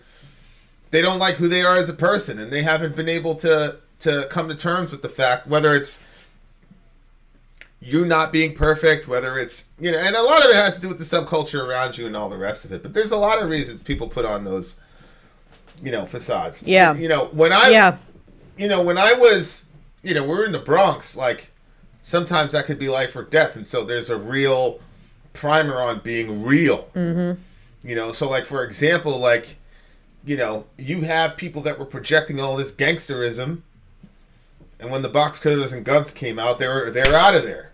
So if you're in a situation with a person and they weren't real, you could be in a lot of trouble. Mm-hmm. You see what I'm saying? Mm-hmm. And so, like, you kind of like that little subculture kind of evolves to excise those people out of your circle because you knew that conflict was inevitable, and you had to have people around you that you could trust when shit was about to happen. Right. Yeah. There are other subcultures where, you know, it's not really that deep. Mm-hmm. You know what I'm saying? And that's like one of the biggest lessons I had to learn coming.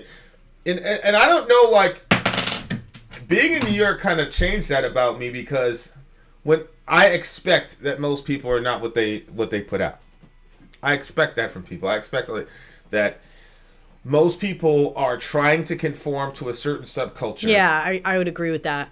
And, you know, there's a set of beliefs, ideas, actions, or whatever, that in order for most groups, most people believe that they're open-minded people, and they're really not. They really, really aren't. Mm-hmm. You have to think one way. Like, for example, you know, Ben Shapiro and all these folks are like, oh, people I hate cancel culture, and cancel culture is horrible, and we shouldn't cancel people for making a mistake. Then Whoopi Goldberg quotes one of the staple quotes from these people, which is, it's not about race. You know, like, you know, George Floyd, all these people get killed. It's not about race. Yep. So then Whoopi Goldberg applies it to Ben Shapiro's folks, and now Ben Shapiro's like, she should be fired. You know what I'm saying? And then all of Ben Shapiro's folks, she should be fired. Yep. And you know, it's funny to me. I mean, I don't care about Whoopi Goldberg. She gets what she gets. I truly don't care. But, like, so the point is, in order to be accepted by certain groups, those groups make it impossible, really, for you to be your total self. Yep. You've got to agree with the basic tenets of that specific group. They will not allow you to remain in the group in peace unless you conform to certain things. It doesn't matter if you're, quote, liberal, libertarian, right-wing, left. It doesn't matter. The only person really I've seen really shatter that mold to a degree is Jimmy Dore. Jimmy Dore can go on Tucker Carlson, and Jimmy Dore can also talk to the lead communist apologist, and both of them love him. Mm-hmm. And I think that's where I think that's probably why he's probably one of the most important. Jimmy Dore is more important in my mind than Joe Rogan. Right now, everybody's big on Joe Rogan and yada yada yada, but I think Jimmy is truly the prototypical American, honestly, because he can phase between both groups, and he's having a talk with Tucker Carlson. He's like, what do we actually disagree on? Of course, Tucker said abortion's horrible or whatever. But then Jimmy went to immigration and all this. You know what I'm saying? So, like, I respect that. I respect Jimmy a lot, and he's gonna get criticized on both sides. You know, you got the TYT leftists. I guess TYT are still leftists. I don't know, but they're like, Jimmy can get along with Tucker Carlson. You know what I'm saying? And it's like, so it's because he's not putting on a facade that he hates Tucker Carlson. Mm-hmm. And like, we saw this with the Trump situation. We're like, oh my God, this is terrible. Trump is horrible. And how the hell did he get elected then? You see what I'm saying? Oh yeah, yeah. So, like, and you really, really saw this during the whole Trump administration, where if you said, I don't really believe this Russia shit, they'd try to crucify you. Like, I was in the comment section yesterday with the, what do you call it? The Tobias Forge thing. And this guy writes this big thing. I know Vin supports Trump, whatever Trump does, yada, yada, yada. I said, beloved, what the fuck are you talking about? What the hell are you talking about, bruh? But if you said anything positive about Trump, or if you said anything about, like, I don't believe in this Russian nonsense, like, they went after you. So my point is, groups make facades necessary because very few groups are going to be unconditional. There are very few groups or subcultures that are going to accept you unconditionally for your perspective, your value system, et cetera, et cetera, et cetera. They're not going to do it. Yeah. No, I don't think Sam Sater does what Vin thinks Jimmy does better. No, he doesn't. Not at all. Sam Sater is, no. Not even close. Nice try. Good Lord. Sam Sater would never end up on the Tucker Carlson show. And I think Jimmy being able to be on the Tucker Carlson show and present leftist ideals in a way that is palatable and recognizable to people on the right I think is he's the most important person in media or social media right now, in my opinion, because he's actually building a bridge. But so he says, face the honest truth. You were never you, and I get that, and we love to do that to people. But my question is, when are we going to recognize that there's a reason so many people do that? Yeah. See what I'm saying? Yep. There's a reason people do that. Yep. Well,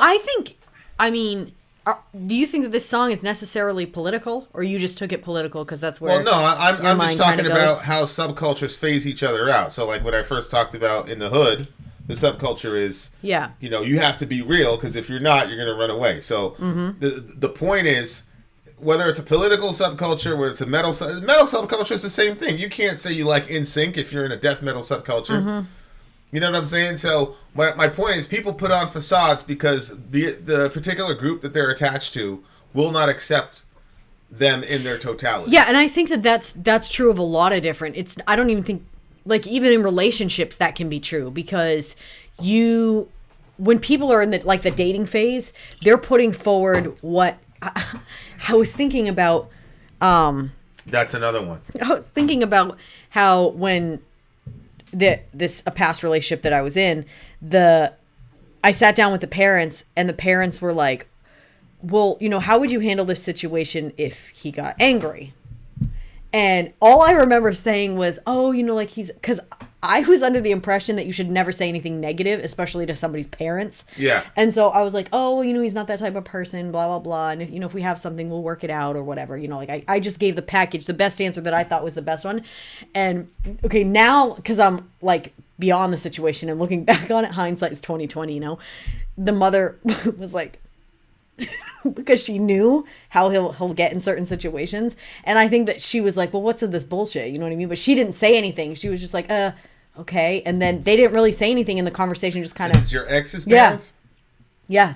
It's because it's not like they were going to sit there and start talking shit about him, but they wanted to know like where things were at. And the whole conversation was just like fake. You know what I'm saying? Because I didn't really actually, I had kind of seen actually his anger a little bit. But anyway, But people will do that in relationships where they won't put. So I was thinking about how that other guy said, imagine if when people got into relationships, instead of everybody hiding how they were, you just said, okay, well, where are you screwed up and where am I screwed up, and let's talk about and can we work with each other's issues, And but I think that's another one. Yeah, it's relationships. Yeah, people, Some people will. The thing is, people understand that most people are not trying to accept them for who they are. People have a certain version of what they want their other half to look like. And, there's studies about that. It can be like it can be like another, almost like an alter ego of yourself. And you're looking for that in somebody else. And when they don't match those things, you have a problem with it, because you've had this idea or this ideal of what a person you want to be in a relationship with. And when they don't match up to that, sometimes people will like create false narratives about who the person is, so they'll fit into the box that they want them to fit into, so they can actually feel good about the relationship. But there's certain expectations that people put on other people, and then the other person can either decide to go along with those expectations, and then there's sort of like this agreement between the two parties that you be what I want and I'll try to be what you want, and neither one of us are really going to be us. Yeah. But we're going to be in this relationship kind of being fake, but kind of like making it work between the two of us, instead of saying, hey, like, you be you and I'll be me. You're actually pretty good at accepting me for who I am. I'm trying to learn to be that, because that's not something that's like a new even idea to me, that like I did think that people should like switch around who they were to be the other person's more ideal or whatever it is, like. And since we're so different culture-wise, like, you've accepted how my culture is, and so I'm trying to come around to say, well, hey, like, what's it like in your world? And you know what I mean? Like, and I think that ultimately is the true test of love, is do you love them for who they are, or do they feel that they have to change, or it's going to cause some problem between the two of you? Well, that's a lot of that is Christian subculture, and how men and women are socialized in marriages, because you're not presented the grime and the grit of what marriage is. Mm-mm. You're presented some ideal, it's Christ in the church. Well, Christ is a perfect husband. You see what I'm saying? And so it's like that gets set up at the standard, and then so men have this pressure to be the perfect husband, and then women have this pressure to be this Susie homemaker, yada yada yada, who never, gentle and quiet spirit, and they never talk about the fact that the woman that is used as the example of a good godly woman was absolutely. She was loud, and she put her opinion out there. She stood up for herself, and she argued, and she fought, and she threatened her husband. And God was like, well, actually, in this case, your wife is right. You're wrong. She's right. Did he say right, or did he say do what she said? Well, him saying listen to the voice of your wife is directly correlated to because you listen to the voice of your wife in Genesis 3, in which case Eve was wrong. Right. So when God tells him listen to the voice of your wife, he's saying she's right. I agree with her. You need to do what she says. So that's Sarah, and that's the woman that's used So women are just are presented this ridiculous, horrible understanding of what it's supposed to be, what it's to be a woman, and then men are presented this, impossible standard to attain, and so both of them have to pretend that both of them are doing that job, and so there's never any real, honest communication. Mm-hmm. You know what I'm saying? Because it's just lazily put out there. Mm-hmm. And so, I think the real blessing I had in the 15 years of turmoil with the ex is the fact that there wasn't any of that bullshit. She was pretty out about what she was about. And I'm pretty out about what I'm about. So when me and you got together and there's all this, I had to find out like 5 days later what you really meant, and reading the tea leaves and all that. I'm like, yo, no, let's just be real with each other day one. But you grew up in that subculture. You didn't know how to be any other way. No, because you weren't supposed to. If you say what you really think in a given situation, then there's going to be hell to pay for that. You're not supposed to be honest. You're supposed to give the person the answer that they're looking for. And it was like that in every context that I was in. You were never supposed to give the honest answer. You were supposed to give the right answer. And by right, it meant what the person wanted to hear. So I was constantly trying to figure out, what does Vin want in this situation? So when we would be in a conversation, I couldn't just hear what you were saying and respond back to that. I was hearing what you were saying and thinking, okay, what does Vin want for an answer here? Yeah. What is he looking for? And every time that I responded back with what I thought you were looking for, it was never celebrated as the right answer, because you were just looking for an honest answer. And it's been a very, very difficult path, actually, to be able to say, okay, how do I actually feel about this? And then to say, okay, this is how I really feel about this. And then to say, okay, now say what you really feel out loud. Yeah. I don't like that at all, and the other thing with that is it's a very vulnerable place to put yourself in, because if you give the wrong answer and the person gets upset with you, you're like, well, at least they don't you don't have to take it necessarily personally because you didn't really put your heart out there. But if I give my honest answer about how I really feel, then that's the difference. You know what I mean? Like I'm giving how I really feel in this situation, and if you have a problem with it, now I feel a deeper hurt inside because you're upset with something that I do actually feel. You see what I'm saying? Well, yeah. So it's like always trying to smoke and mirrors the situation. Well, I think a big part of relationships is agreeing to disagree. Yeah. And being okay with that. Being okay with it. It's okay. Yeah. We don't have to agree on everything. But my point is, I think most people want to be real, but I think subcultures, because, most of us want to know and be known by other people, at least by our friends and the specific tribes that we're drawn to. Mm-hmm. The problem is that, the expectations and things like that make it so that facades get encouraged. Mm-hmm. And a lot of times when a fake person gets exposed, there's all this anger at them. Yep. Instead of saying, well, what created... I don't believe people go into any of these relationships, whether they're political tribes, musical tribes, art tribes, gangs, whatever you want to. I don't think anybody goes and says, I'm going to be fake today. But nobody asked why. What made you go there? You see what I'm saying? Yeah. So, really like the song. What'd you give it? Boy. I liked this one more than the other one. 9.1. Yeah, it's a solid 9 for me. Oh, we were close on our scoring on Yeah, that we're one. close. I think I really like this band. It was Coheed Cambria. We've got more songs on the way, bitches. Or rather, Mark does. Or Mark. DJ Mark does. Yeah. All right, you guys. Commercial time. We'll be back at you. If you're in YouTube world, then you're going to have to just go to the next video. Click on the next one. Because you're a squire. Guys, don't forget, we have the interview with Tobias Ford. Wait, Tobias Ford. It's not Tobias Ford. We don't have an interview with him. We're reacting. Yeah, we're reacting to his interview. We're reacting to From Ghost. interview. So if you guys want to check that out, check that out. It's there. Look up Ghost interview. What do they look up? Just type in Tobias Forge. If you type in Tobias Forge, you'll see it. All right. It's there. Plus we have a Part 1, Tobias, Part 2. There'll be more parts. Playlist. Yeah, Part 3 is coming Sunday, I think. Yep. Isn't it? Well, I don't know. We might have a stream on Sunday. We'll see. It's coming up though. Yeah, we're trying to release it once a week. Vin out. Sorry out. Go. All right, you bitches. More on the way. We got another song from Census Fail. What's the title of that song? The next one is going to be Census Fail New Year's Eve. Census Fail New Year's Eve. Commercial break, then we're coming right back, bitches.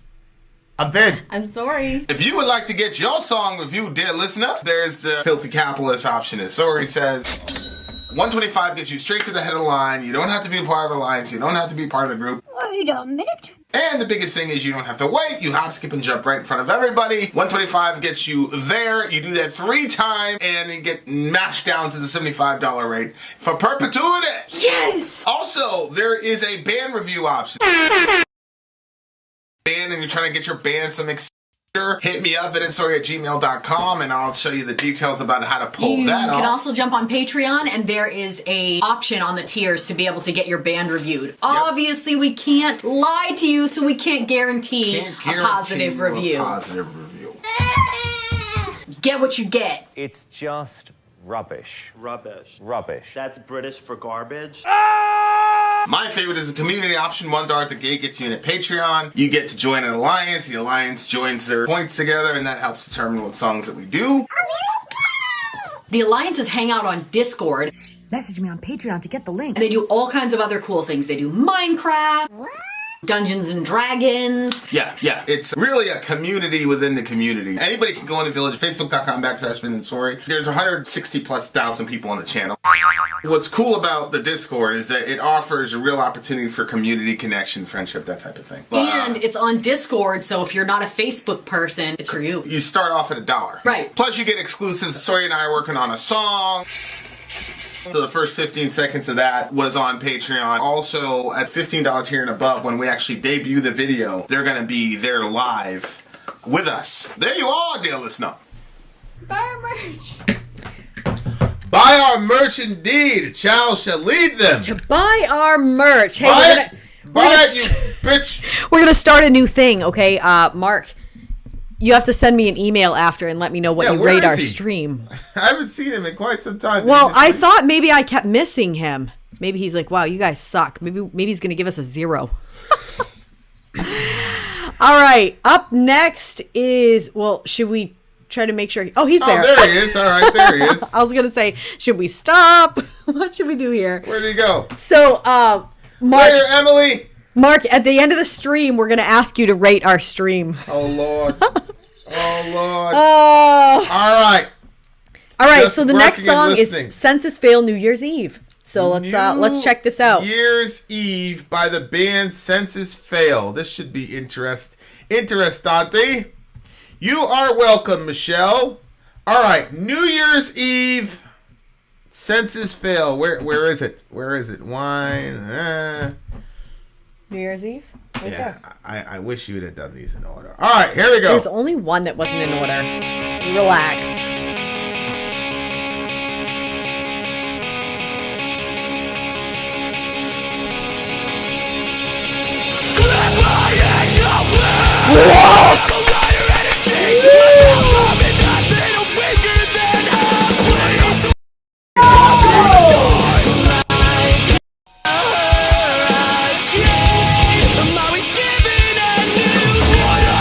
Wow.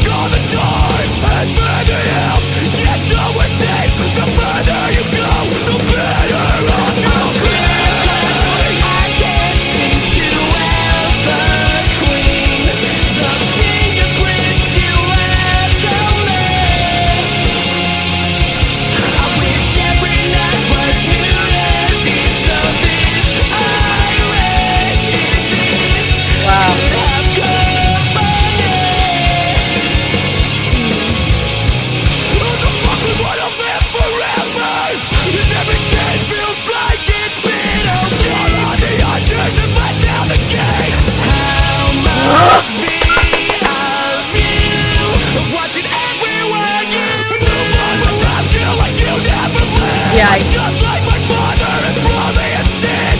Drinking away what I've been given. oh my gosh! But I can't seem to ever clean the fingerprints you left on me.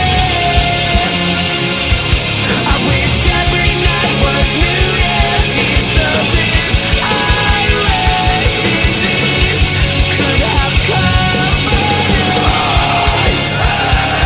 Myself for never saying that I want to in my mind. Is that my place to keep on trying to chase a relationship that's not there? But if I don't, then I know that you won't evict it.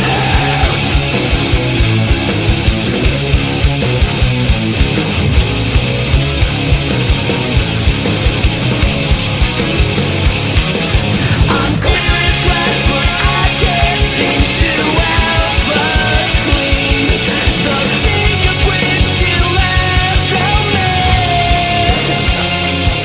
I wish every night was New Year's Eve, so this Irish disease could have company.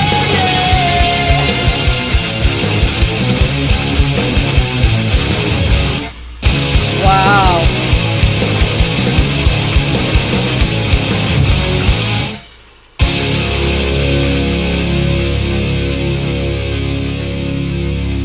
This Wow. guy's got some issues, but he can write his ass off. Wow. Holy smokes, this dude can write. Looks like he's having a hard go of it. Yeah. It's really cool too, because I don't know if the homie did this on purpose, but the previous song was about people putting on facades, Yep.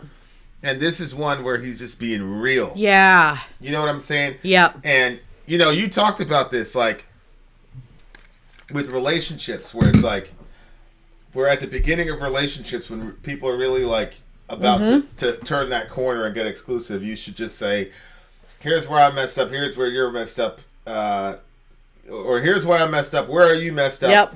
And let's see if our various mess ups can coincide. Yeah. You know what I'm saying? Can I work with your screw ups? Yeah, and what he's saying is, he's saying, I hate myself for saying that I want you in my life, but it's not my place to keep on trying to chase a relationship that's not there. But if I don't, then I know that you won't even dare. Which is, I think everybody can relate to that. But a lot of times, like what you see in songs is like a person says, yeah, I agree with DJ Mark. Like this guy's lyrics. I'm not saying he can't sing, because obviously he can sing, he can hit notes, but lyrically he's a badass. He can really, really, really, really sing. But he's talking about all of his flaws. Yep. Which I think it's important. Yep. It's important to acknowledge your flaws and not be a false advertiser. You know what I'm saying? And like I think that's a lot of the issues in relationships, is where people are trying to project some sort of perfectionism. Yeah. that, or advertise themselves and not and try to cover up the weak spots in their character and things of that nature. And obviously, you don't want to be a complete dick to your significant. Take that down and put that on the screen. To your, you don't want to be a complete dick to your significant other. So I understand. I understand that. You know what I'm saying? Like, I get that, and obviously there's some utility in growing as a person. But I've come to, and this is like one of the real big things that I've learned is, a lot of relationships. The point of relationships really is about growing together. Yeah. Yeah. It's really about growing together. And so, like, if you try to cover up the areas where you need to grow, that kind of defeats the entire purpose of the relationship in the first place. Mm-hmm. And, that's something that I discovered with you. It wasn't really that discoverable in my previous relationship because we were always running a triage unit with that person. Yeah. So there wasn't a lot of mutuality because she was sucking up so much of the energy because of, just how, literally maniacal she was. Right. You know what I'm saying?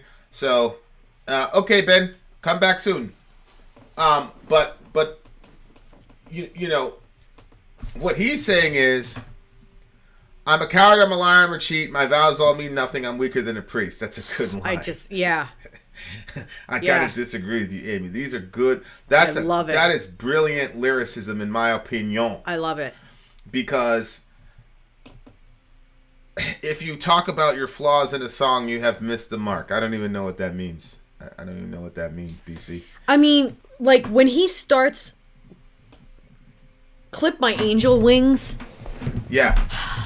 The concept of clipping wings has always been something that I don't like. I don't like clipping wings. That's, like, to me is, I don't know. Limiting and mean and... yeah, there's so much to it that I don't like. Can you put that picture up on the screen? Yeah, I don't know if you saw me, like, hitting it numerous times. Okay, do you need me to resend it? It's just... Well, this thing is stuck. There's something. Just keep going. Okay. So I love the way that he started it out. I'm a coward. I'm a liar. I'm a cheat. My vows all mean nothing. Like, I don't think that literally all his vows mean nothing. Like, I'm sure that he has some vows that he's kept, and they meant something. But he's just talking. I think he's facing the fact that he's not a perfect person and that he has flaws and he has issues. And then he says, I'm weaker than a priest. Like, of all the ways to talk about how much of a weak person you are, like, everybody looks at the idea of the priest. So this, Selah, can you just shrink it so they can still see both sides of it? Because I want to get that red moon in there. So Selah's been working on creating different forms of art. And this is like the most recent. Selah's, she's 11. So this is the art that she came up with today. And I was like, okay, she's getting it. Like, she's getting that there's two sides. Like, she's got a world and an underworld. There's a demon on one side. There's a praying one on the other. There's falling stars in one, but there's a blood moon. And I love that we're teaching the kids that you're not all of one thing, and that they're seeing within themselves that they're not all of one thing either. And I loved what she created there, and the way that the wings on the demon, the I don't know, it just... Did she say it was a demon or a dragon? I thought it was just a form of the... It's kind of dragon-like to me, but yeah. That duality about our nature. Right. The underworld and the above one. But anyway, like... Perk, that is rather good. I love Perk. It's rather good. I love it so much. That picks deep. Yeah, so... hold on a second. I'm just gonna screenshot that because she's gonna like to see those little messages. Those little comments. Yeah. So anyway, like, just when he's talking about it, I just really, really, really liked it. Like, that honesty, because... How did you interpret Clip My Angel Wings? Oh, I interpreted that as, look, you may perceive me to be, like, I still have these angel wings, but you might as well clip them because I'm a coward, I'm a liar, I'm a cheat. Like, just because I look like I'm good, I'm really not. Right. Like, I have my issues. So he probably, he projects out to his crowd or the people that he does this music with. What? Yeah, but this is a relationship song. Girls tend to idealize the artistic guy. Yep. If the guy is artistic and he's got some torment, girls love that shit. Yeah. They love it. So Yep. they tend to idealize that guy, and that guy can't be a bad guy because he's an artist and he's suffering. And he's saying, no, I'm a bad guy. Here are my flaws. My vows all mean nothing. I'm weaker than a priest. That's just a brilliant line. Oh yeah. That's a really, really, really brilliant line. So, yeah, I think he's facing himself. Board up the windows, lock all the doors like a hurricane. I'm always giving a new name. Boy. Head for the Does that hills, mean go he's somewhere always safe. giving a new name? Like when he meets people, like this is who he is. This is who he is. This is who he is. He keeps changing. You know what I'm saying? He's like a chameleon. Yeah. You know, because he's, you know, whatever you want to call it, your sinful nature, your shadow self, you know, integrating your shadow as Peterson talks about it. I just, you know, accepting the fact that you're never going to hit perfection. And to me, that's one of the most, one of the strongest, it's one of the reasons why psychologically, just on a psychological level, Christianity will always be here. Oh, yeah. Because it is, Yeah. it's the most brilliant synthesis of a person's shadow self, or their dark side, and it's the ability to accept that about yourself, Exactly. and not live in guilt because Exactly. somebody has already paid the price for it. Exactly. So you don't have to live in guilt. Other philosophies where people deny that they have a shadow self, like there's one guy a couple of years ago, I'm like, all of us know that we're flawed. And the guy said, no, I've never done anything wrong. I can't even say it like without laughing. I've never done anything wrong in my life. Like, ridiculous! Like, it just doesn't work. Like, there's no utility in denying that you have a dark side. You know what I'm saying? Like, no, there's not. Because honestly, I feel like those are the people that are the most, like Jordan Peterson was saying, like those are the people that you should be the most terrified of. Yeah. The people that have not acknowledged their dark side. So really they don't have a handle on it because they won't even, they're not even a strong enough person to face the fact that they're a fuck up in areas. Like that's all of us. We all have that. And religion, even our religion, if you're in certain subcultures of our religion, there's not enough there to even help you deal with it. I mean, for the longest time, I wouldn't face that side of myself, even though I knew, you know, Jesus died for your sins, blah, blah, blah. But really the conversations with you and Jordan Peterson discussing the shadow self was really what helped me to say, okay, you know what? I'm capable of, you know, I'm not going to sit here in judgment of all these other people. I used to sit in judgment of people that did horrible things. And now I'm like, you know what? I could be capable of, you know, there's some things that I'm like, I could be capable of that if I didn't, you know, pull myself together. You know what I pull myself together. Even the wording is crazy, but like if God wasn't there to help me to not be that type of person, I would be X, Y, and Z person. You know what I'm saying? Yeah. There's just so much utility into it. And you know, it's one of the reasons, you know, that Skeletor thing where it's like, I'm at peace. people hate me and say all these horrible things about me, and Skeletor is on his little throne. He's like, I'm at peace with them. Yep. And I love that shit because, like, that is you, like, what? Yeah, I'm at peace with it. Yep. I'm at peace with it because, and you know, that's like, but that's been our journey relationship wise is. Now that we're both kind of on the wavelength of, okay, I'm flawed, you're flawed, we can help each other grow. Yeah, yeah. You know what I'm saying? And you know, that's, like I said, that's the point of relationships is growing together. And one of the biggest things that every human being needs to grow in is to find that one person that you can love unconditionally. Mm-hmm. And I don't think it counts with your kids. Mm-hmm. And the reason it doesn't count with your kids is because your kid is half of you. Mm-hmm. So loving your child is almost it's a form of self-love. Mm-hmm. And you got to be a really, I'm not going to go there because I don't want to hurt people in the chat, but finding that one person who's not your kid, who is not you, but is you metaphysically, and you know, people talk about opposites attract. I don't necessarily believe opposites attract, but I do believe that God puts opposites together for that specific reason. Yeah. Because he knows okay, this is where the Lego piece needs to be augmented a little bit and all the rest of it. But a lot of couples don't give themselves the opportunity. The ultimate lesson in relationships like this is unconditional love. That's lesson number 1. Mm-hmm. But the sub lesson under that is growth. But really, all growth is learning how to love. We do not know how to love selflessly.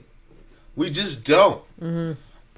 We're all of us are selfish, self-absorbed, me first type people. And relationships, if you will allow them to, will extract that from you. Yep. Because you're dealing with another flawed person. But we're not coming at it from that perspective. I'm talking about we as humanity. We're coming at it from the perspective of it's an audition. Like the dating phase. People talk about this. The dating phase, like you're putting your best foot forward. Yep. And you're never gonna it's so backwards. It's like no wonder everything ends in divorce because you're putting your best foot forward because that's a short interval of time. Yep. Like if I'm on the treadmill and I know we're sprint. I can run super fast on a sprint. But if you tell me I have to do this for 5 friggin' miles, I'm going to take a different pace. Yeah, if I have a quarter mile left, I'm gonna gut it. You know what I'm saying? The treadmill's gonna be up to 20 miles an hour, whatever. Yeah. Because I only got a quarter mile left. So when people are dating, they're putting their best foot forward all the time. Yep. And that's the best version of themselves that they're ever going to present to that person if they end up in a long-term relationship. That's it. And then they get married, and it's always the same. Oh, this isn't the person I married. No, that's the person you married. What you were dealing with before was somebody auditioning. This is who they truly are. Mm.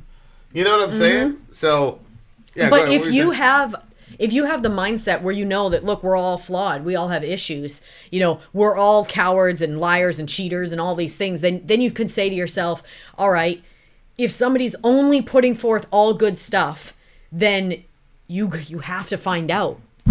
You have to know who that person is. Don't go marry someone that's a perfect person because they're not. And you're going to find that out in a really probably in a very difficult patch. All of a sudden you're going to see their true colors and who they really are. But every single person has issues. So you got to say, like, am I like the other thing too is if you can have a relationship where you can both be honest with each other to say, hey, this is where you have an issue. So I was listening to this guy and he was saying, look, your parents, most parents are not going to tell you where your problems lie because like you said, you're a reflection of them. Some parents are going to just kid glove their kids the whole time and they're not going to actually say, hey, look, you have a problem with this. And this is a destructive pattern that you have. Where other parents are just they don't even want to deal with it. So they're just going to just leave that on the side. Your friends, they want to have a good time with you. So they're not trying to piss you off by saying, look, you're a really freaking selfish person.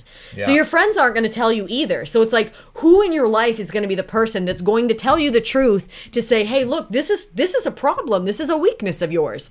And so if you can have a relationship where you're both able to say, hey, like, this is that's not good, and you can have that honest conversation with each other, then you can grow closer together. It's a difficult, we're still on that path of getting to even the point where it's like, okay, this is just normal. Like, oh, okay, all right, that's what we need to do. This is where the weakness is. All right. Where I guess because your feelings get in the way, obviously, if you're thinking, but if you're coming from the standpoint that you're going to be wrong, then what's the problem? Oh, okay, well now I know where the area is, and you have to trust that the person is doing it for your self-interest and not their own. Yeah, but because there's a difference. But even if the person's doing it for their self, because I've never done anything purely for another person's self-interest. Not purely, but like. You know what I'm saying? Like, but if your goal is I'm trying to grow as a person, then I don't really care what your actual. That doesn't factor into it with me. Like the kids aren't telling me, hey, I don't like this about you because they want me to grow as a person. Mm-hmm. They're just reacting. Mm-hmm. But I'd be an idiot if I said, well, they're kids, so it's like, no, they're kids, so they don't know that they're supposed to be all polite and shit with you. Our kids are just told to just let it fly. Yeah. And if you make a good solid case, we're both pretty good about this. So we'll say, "Yeah, you're right. I'm sorry, my bad." Mm-hmm. Okay. I wasn't good at it.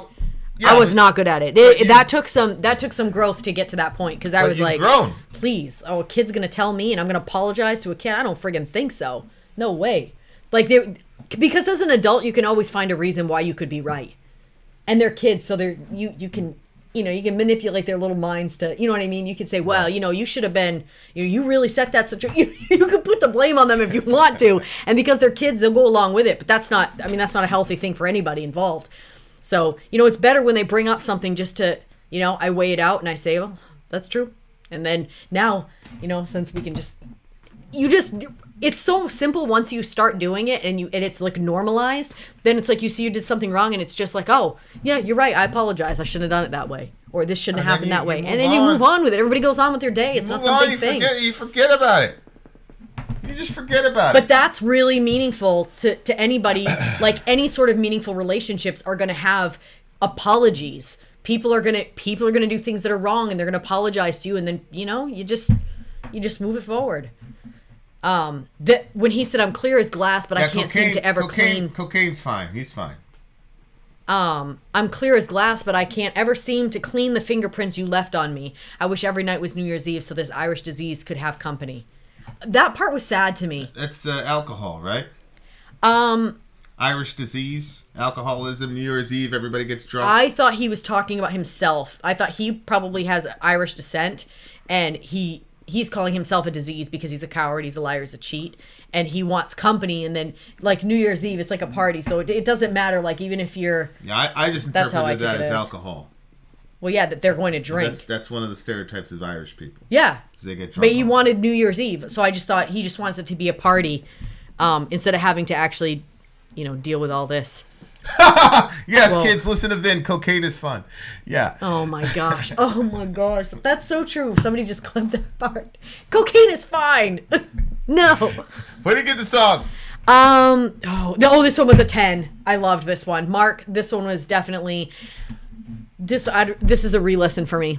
It's a good 8.5 from me. 8.5. Lot of important relationship stuff in this song. Okay, so that's something, Vin, that you need to grow in. You need to grow in recognizing great music when you hear it. I need to grow in being more awesome than I already am. No. We still got more songs for you, bitches. Stay right here. If you are in regular YouTube land, you're a square. Get it? Haha, I was a poet and I didn't know it. Vin out. Sorry, out. Gone. Oh, boy. Later, Jambi. Yep. Johnny gives it a 10, too. Who? Johnny Stallion. Yeah, she really liked the lyrics. The lyrics. Where'd Amy go? People keep disappearing. I guess she has other things. Yeah. I guess she has other things in her life to deal with. All right, guys, commercial time. Well, Franco's still here, so where did she go? With another banger. This one's a Coheed Cambria song. Let's go. I'm Vin. I'm sorry. If you would like to get your song reviewed, dear listener, there's the filthy capitalist option. As Sorry says, 125 gets you straight to the head of the line. You don't have to be a part of the alliance. You don't have to be part of the group. Wait a minute. And the biggest thing is you don't have to wait. You hop, skip, and jump right in front of everybody. 125 gets you there. You do that 3 times, and you get mashed down to the $75 rate for perpetuity. Yes! Also, there is a band review option. So if you've got a band and you're trying to get your band some exposure, hit me up at itsorry@gmail.com, and I'll show you the details about how to pull that off. You can also jump on Patreon, and there is a option on the tiers to be able to get your band reviewed. Yep. Obviously, we can't lie to you, so we can't guarantee a positive review. Get what you get. It's just rubbish. Rubbish. Rubbish. That's British for garbage. My favorite is the community option. $1 at the gate gets you in at Patreon. You get to join an alliance. The alliance joins their points together, and that helps determine what songs that we do. The alliances hang out on Discord.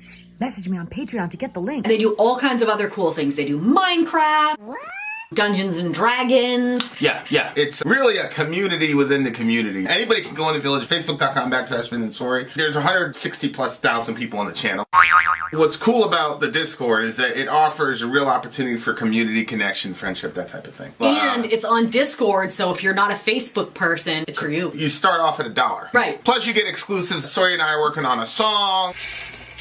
So the first 15 seconds of that was on Patreon. Also, at $15 tier and above, when we actually debut the video, they're going to be there live with us. There you are, dear listener.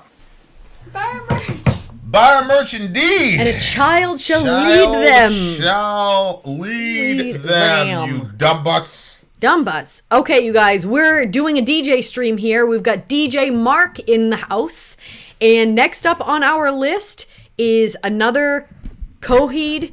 This is a very And Kim- this is a very unique stream because it's basically two bands back to back. Yes, that's exactly what it did. Coheed which I've and never Cambria. seen before. The Pavilion is up next. The Pavilion. Shout out to DJ Mark. I'm really feeling this Coheed and Cambria, I gotta tell you. Yeah. I do like Census Fail. It's growing on me. I do like but Census I like Fail Census lyrically, Fail, but I'm definitely. really enjoying Coheed and Cambria right now. This is the Pavilion. Let's do it.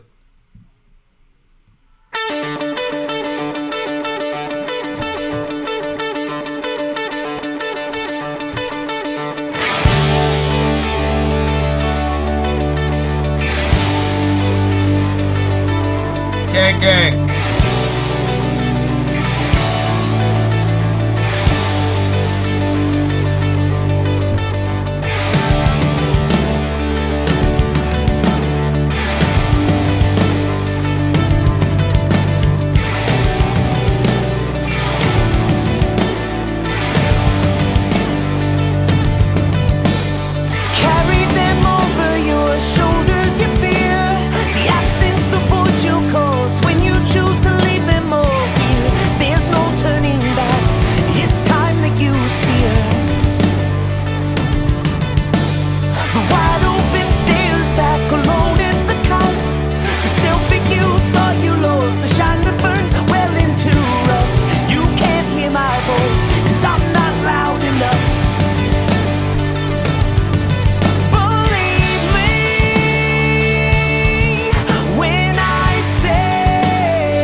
I have never heard a bad song from this band, bro.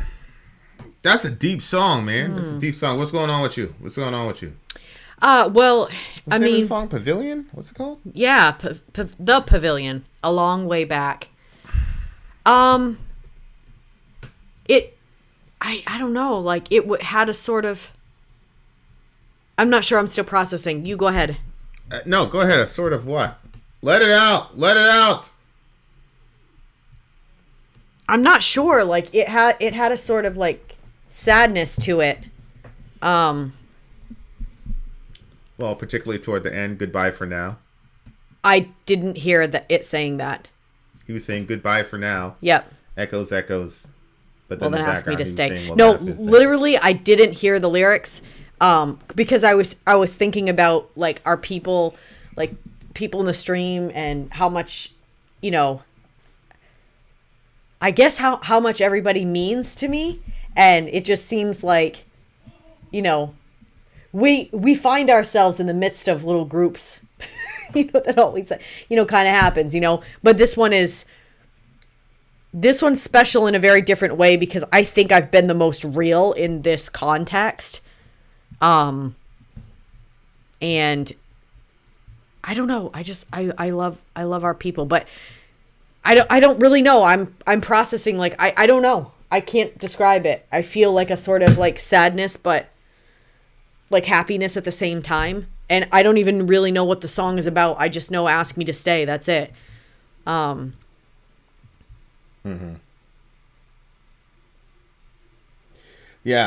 it was very interesting. Like, And for some reason, like the events of yesterday and something, I don't know.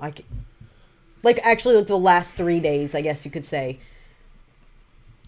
yeah, Like it it's been seems like been rough. it has, but it seems like every time that like this person like introduces more issues, like it seems like we all end up closer, Yeah, you know. yeah. It was funny. Johnny's like, I'll stay as long as I'm wanted. We stormed the gates of heaven for you, Johnny. We heard I you had know. we had I COVID. know, right? We prayed for you on the live stream. I was like, there's no way we're letting that happen to our folks. Did you send her shirt? Are you supposed to? You're the one that. Are you joking? You said you were going to do it. Did you send her the shirt? But I knew I was going Soraya to, sent so the I shirt. did. She knows because I already emailed her back.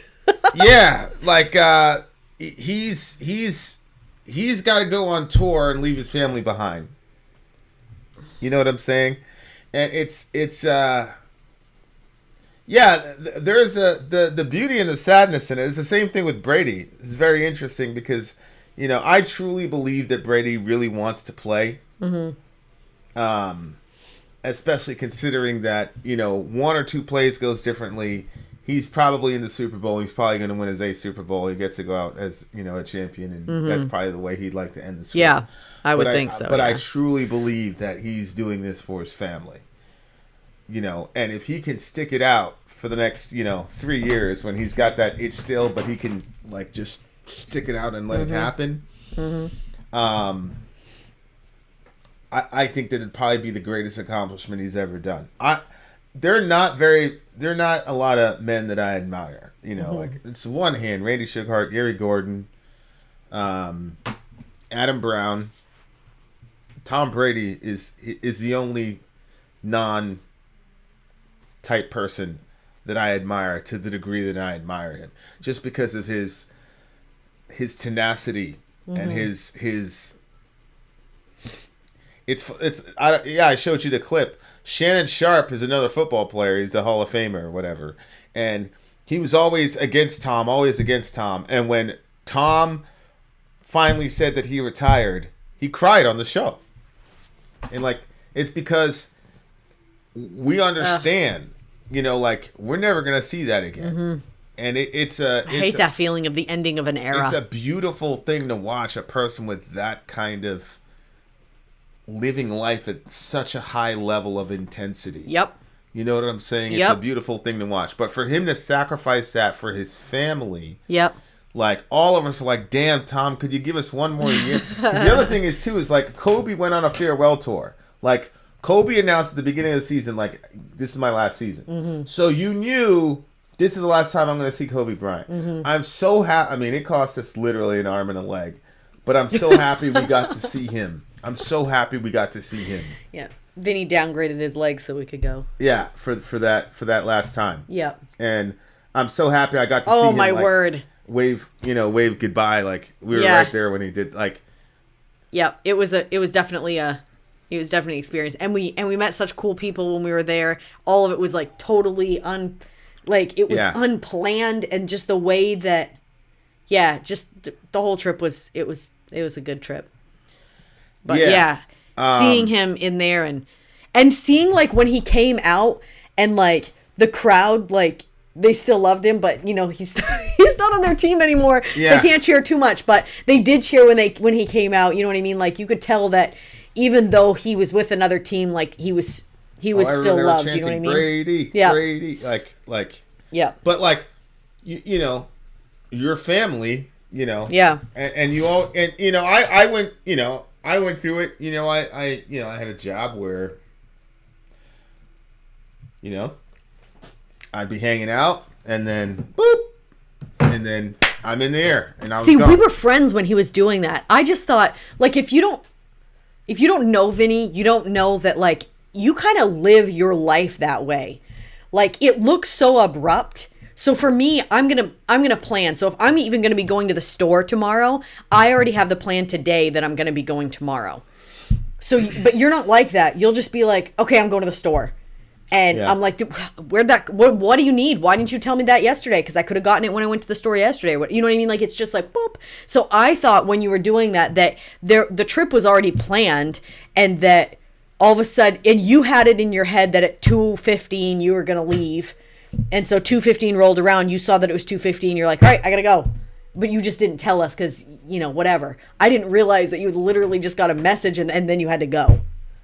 You see what I'm saying? Yeah. Why did you laugh like that? It's just funny to me that I would like, hey, I'm going to, you know, whatever. But we didn't know where you were going. We just thought you were just going. You were going, you know. We had ideas of, you know. You did? You had ideas of what? Well, I thought that you were going to help another call center get their paperwork in order and find their missus to, you know, find where they could save the company money. Yeah. So I'm like, that was already planned. He was going to be going there, and so there he goes. Yeah. It was we're doing okay with that until, you know, it was funny. It was a family emergency, and I don't think I fucked up, but somebody didn't secure the line, and so you're like, hey, why does it say you're calling me from Egypt?